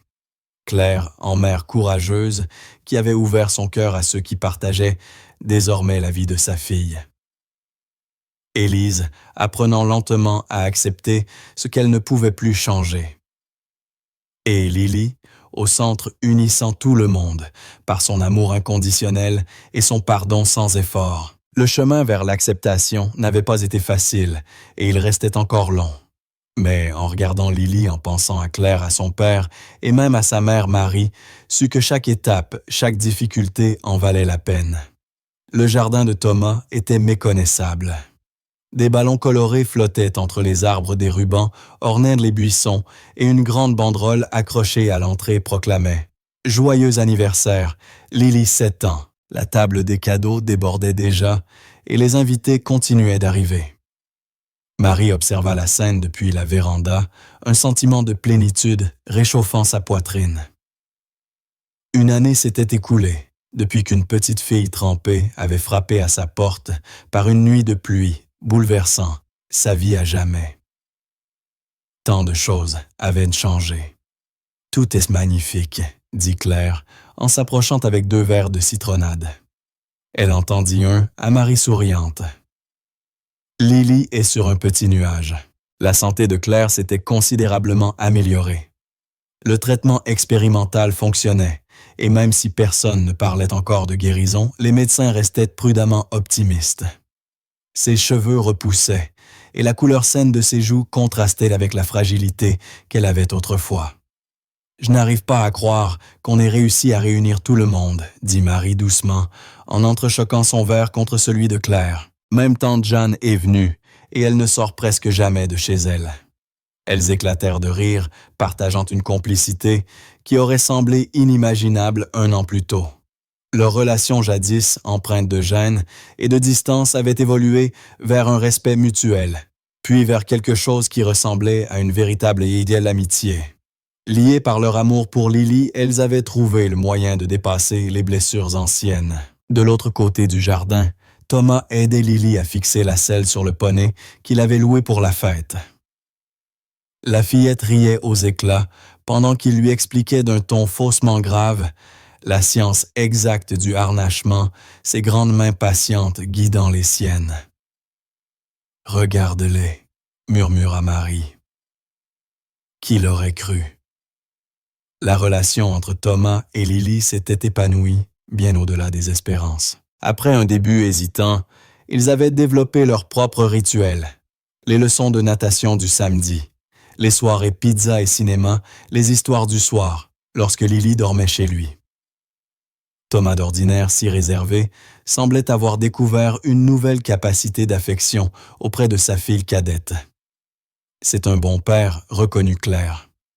Il était différent avec moi, mais il a toujours été bien avec toi, non? Peut-être avait-il juste besoin d'une seconde chance.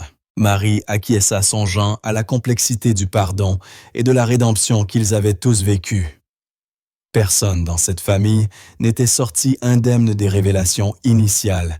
Chacun portait ses cicatrices, mais ensemble, ils apprenaient à guérir. Élise arriva peu après élégante, comme toujours dans un ensemble bleu marine, portant un cadeau emballé avec soin. Il lui avait fallu plus de temps que les autres pour trouver sa place dans cette nouvelle configuration familiale, mais même elle avait fini par céder au charme irrésistible de Lily. Ma chérie, salua-t-elle Marie en l'embrassant sur la joue. Cette fête est ravissante. Où est la reine du jour? Avec papa en train d'admirer le poney, répondit Marie en observant la réaction de sa mère. Il restait encore un léger froncement de sourcils, chaque fois qu'Élise entendait Thomas et Lily désignés comme père et fille, mais le progrès depuis son déni initial était remarquable. À mesure que les invités, affluents camarades d'école de Lily voisins, amis de la famille Marie, réalisa qu'ils avaient réussi à transformer ce qui aurait pu être un désastre en une belle occasion de rapprochement. Ce secret douloureux qui aurait pu les briser les avait paradoxalement réunis. Pendant le découpage du gâteau, Marie se tenait à côté de son frère Alexandre venu de New York pour l'occasion. « J'ai encore du mal à tout assimiler, lui, » souffla-t-il en observant la scène. Une sœur de 7 ans, papa transformé maman capable d'être polie avec son ancienne rivale. C'est toi qui as rendu tout ça possible, Marie. Tu as tenu la famille ensemble. Marie rougit sous le compliment. Ce n'est pas moi, c'est Lily. Elle a réveillé quelque chose en nous tous, la capacité de pardonner, de recommencer, d'aimer sans condition. Plus tard, lorsque la plupart des invités furent partis, le noyau familial resta sur la terrasse profitant de la fin d'après-midi. Lily, fatiguée mais rayonnante, s'était blottie entre Thomas et Claire sur la balançoire du porche, feuilletant l'un de ses nouveaux livres. « Je crois que c'était la meilleure fête du monde », déclara-t-elle, d'une voix ensommeillée, en regardant le ciel, où scintillaient déjà les premières étoiles. « Et il y en aura bien d'autres, » promit Thomas, en échangeant avec Claire un regard complice, un vœu silencieux de coopération et de famille durable. À la surprise générale, Élise prit la parole. « Je pensais à quelque chose, » dit-elle, en se redressant dans son fauteuil de jardin. « Ma maison de bord de mer est vide depuis des années. Ce serait agréable de la revoir pleine de vie. » Un voyage cet été, demanda Marie, tentant de dissimuler sa surprise face à cette proposition inattendue. La mère, s'exclama Lily, en se redressant d'un bond. On pourrait tous y aller. Un bref silence suivit sa question innocente. Organiser un anniversaire était une chose. Planifier des vacances familiales en était une autre. Je trouverais ça merveilleux, dit enfin Claire, avec une gratitude prudente, en regardant Élise. Si cela convient à tout le monde, bien sûr. La maison a beaucoup de chambres, continua Élise, d'un ton faussement détaché. Et Alexandre est un excellent cuisinier. Et c'est ainsi presque sans s'en rendre compte qu'ils se mirent à planifier leur premier voyage en famille. Thomas parla d'apprendre à Lily à pêcher. Alexandre promit d'apporter son nouveau télescope pour observer les étoiles sur la plage. Même Élise et Claire échangèrent sur les livres qu'elles pourraient lire au soleil. Marie regarda la scène envahie d'une sérénité qu'elle n'aurait jamais imaginée un an plus tôt. Cette famille nouvelle, bâtie sur les ruines des secrets et des erreurs passées, avait trouvé son équilibre. Pas parfaite, pas toujours simple, mais sincèrement unie. Alors que le soleil disparaissait à l'horizon, Lily s'endormit la tête posée sur l'épaule de Thomas. Claire écarta doucement une mèche de cheveux du visage de sa fille, tout en discutant tranquillement avec Élise de la possibilité de planter un jardin de papillons près de la maison de bord de mer. Pour des espèces vivantes, pas seulement pour ta collection, plaisanta-t-elle arrachant à l'autre femme un sourire à moitié amusé, à moitié résigné. Marie sentit une bouffée de gratitude et d'espoir l'envahir. C'était sa famille désormais, élargie, rafistolée, mais renforcée par les fractures qui avaient failli la détruire. Ensemble, ils avaient appris les leçons les plus difficiles, celles de la sincérité du pardon et de ce que signifie vraiment le mot famille. L'avenir s'étendait devant eux comme l'océan qu'ils allaient bientôt rejoindre vaste, parfois intimidant, mais plein de promesses. Marie ne savait pas exactement ce que l'avenir lui réservait. Peut-être reprendre les études de master qu'elle avait mises en pause. Peut-être accepter le café proposé par cet éditeur rencontré récemment. Elle savait seulement qu'à présent, quoi qu'il arrive, elle ne serait plus jamais seule. « À quoi tu penses ?» demanda Alexandre, remarquant son regard perdu au loin. Marie sourit, en observant la scène familiale devant elle, son père berçant, une Lily endormie. Claire et Élise conversant paisiblement à la table encore couverte de miettes de gâteau et de papier d'emballage. Je pense que parfois, les liens les plus forts sont ceux qu'on choisit de construire, pas seulement ceux dans lesquels on est. Alexandre hocha la tête, comprenant parfaitement. Alors que la nuit tombait doucement sur le jardin, la famille continua de discuter de leur futur séjour, à la mer leurs voix se mêlant, dans une harmonie imparfaite, mais sincère promesse de futurs étés partagés, d'anniversaires, de fêtes, d'instants de vie ensemble. Un avenir qu'aucun d'eux n'aurait pu imaginer, mais qui désormais semblait plus naturel que tout le reste. Dans son sommeil, Lily remua et esquissa un sourire comme si elle rêvait déjà de courir sur le sable entourée de sa famille enfin complète, unie, non par le passé, mais par le choix qu'ils avaient fait de s'aimer et d'avancer ensemble.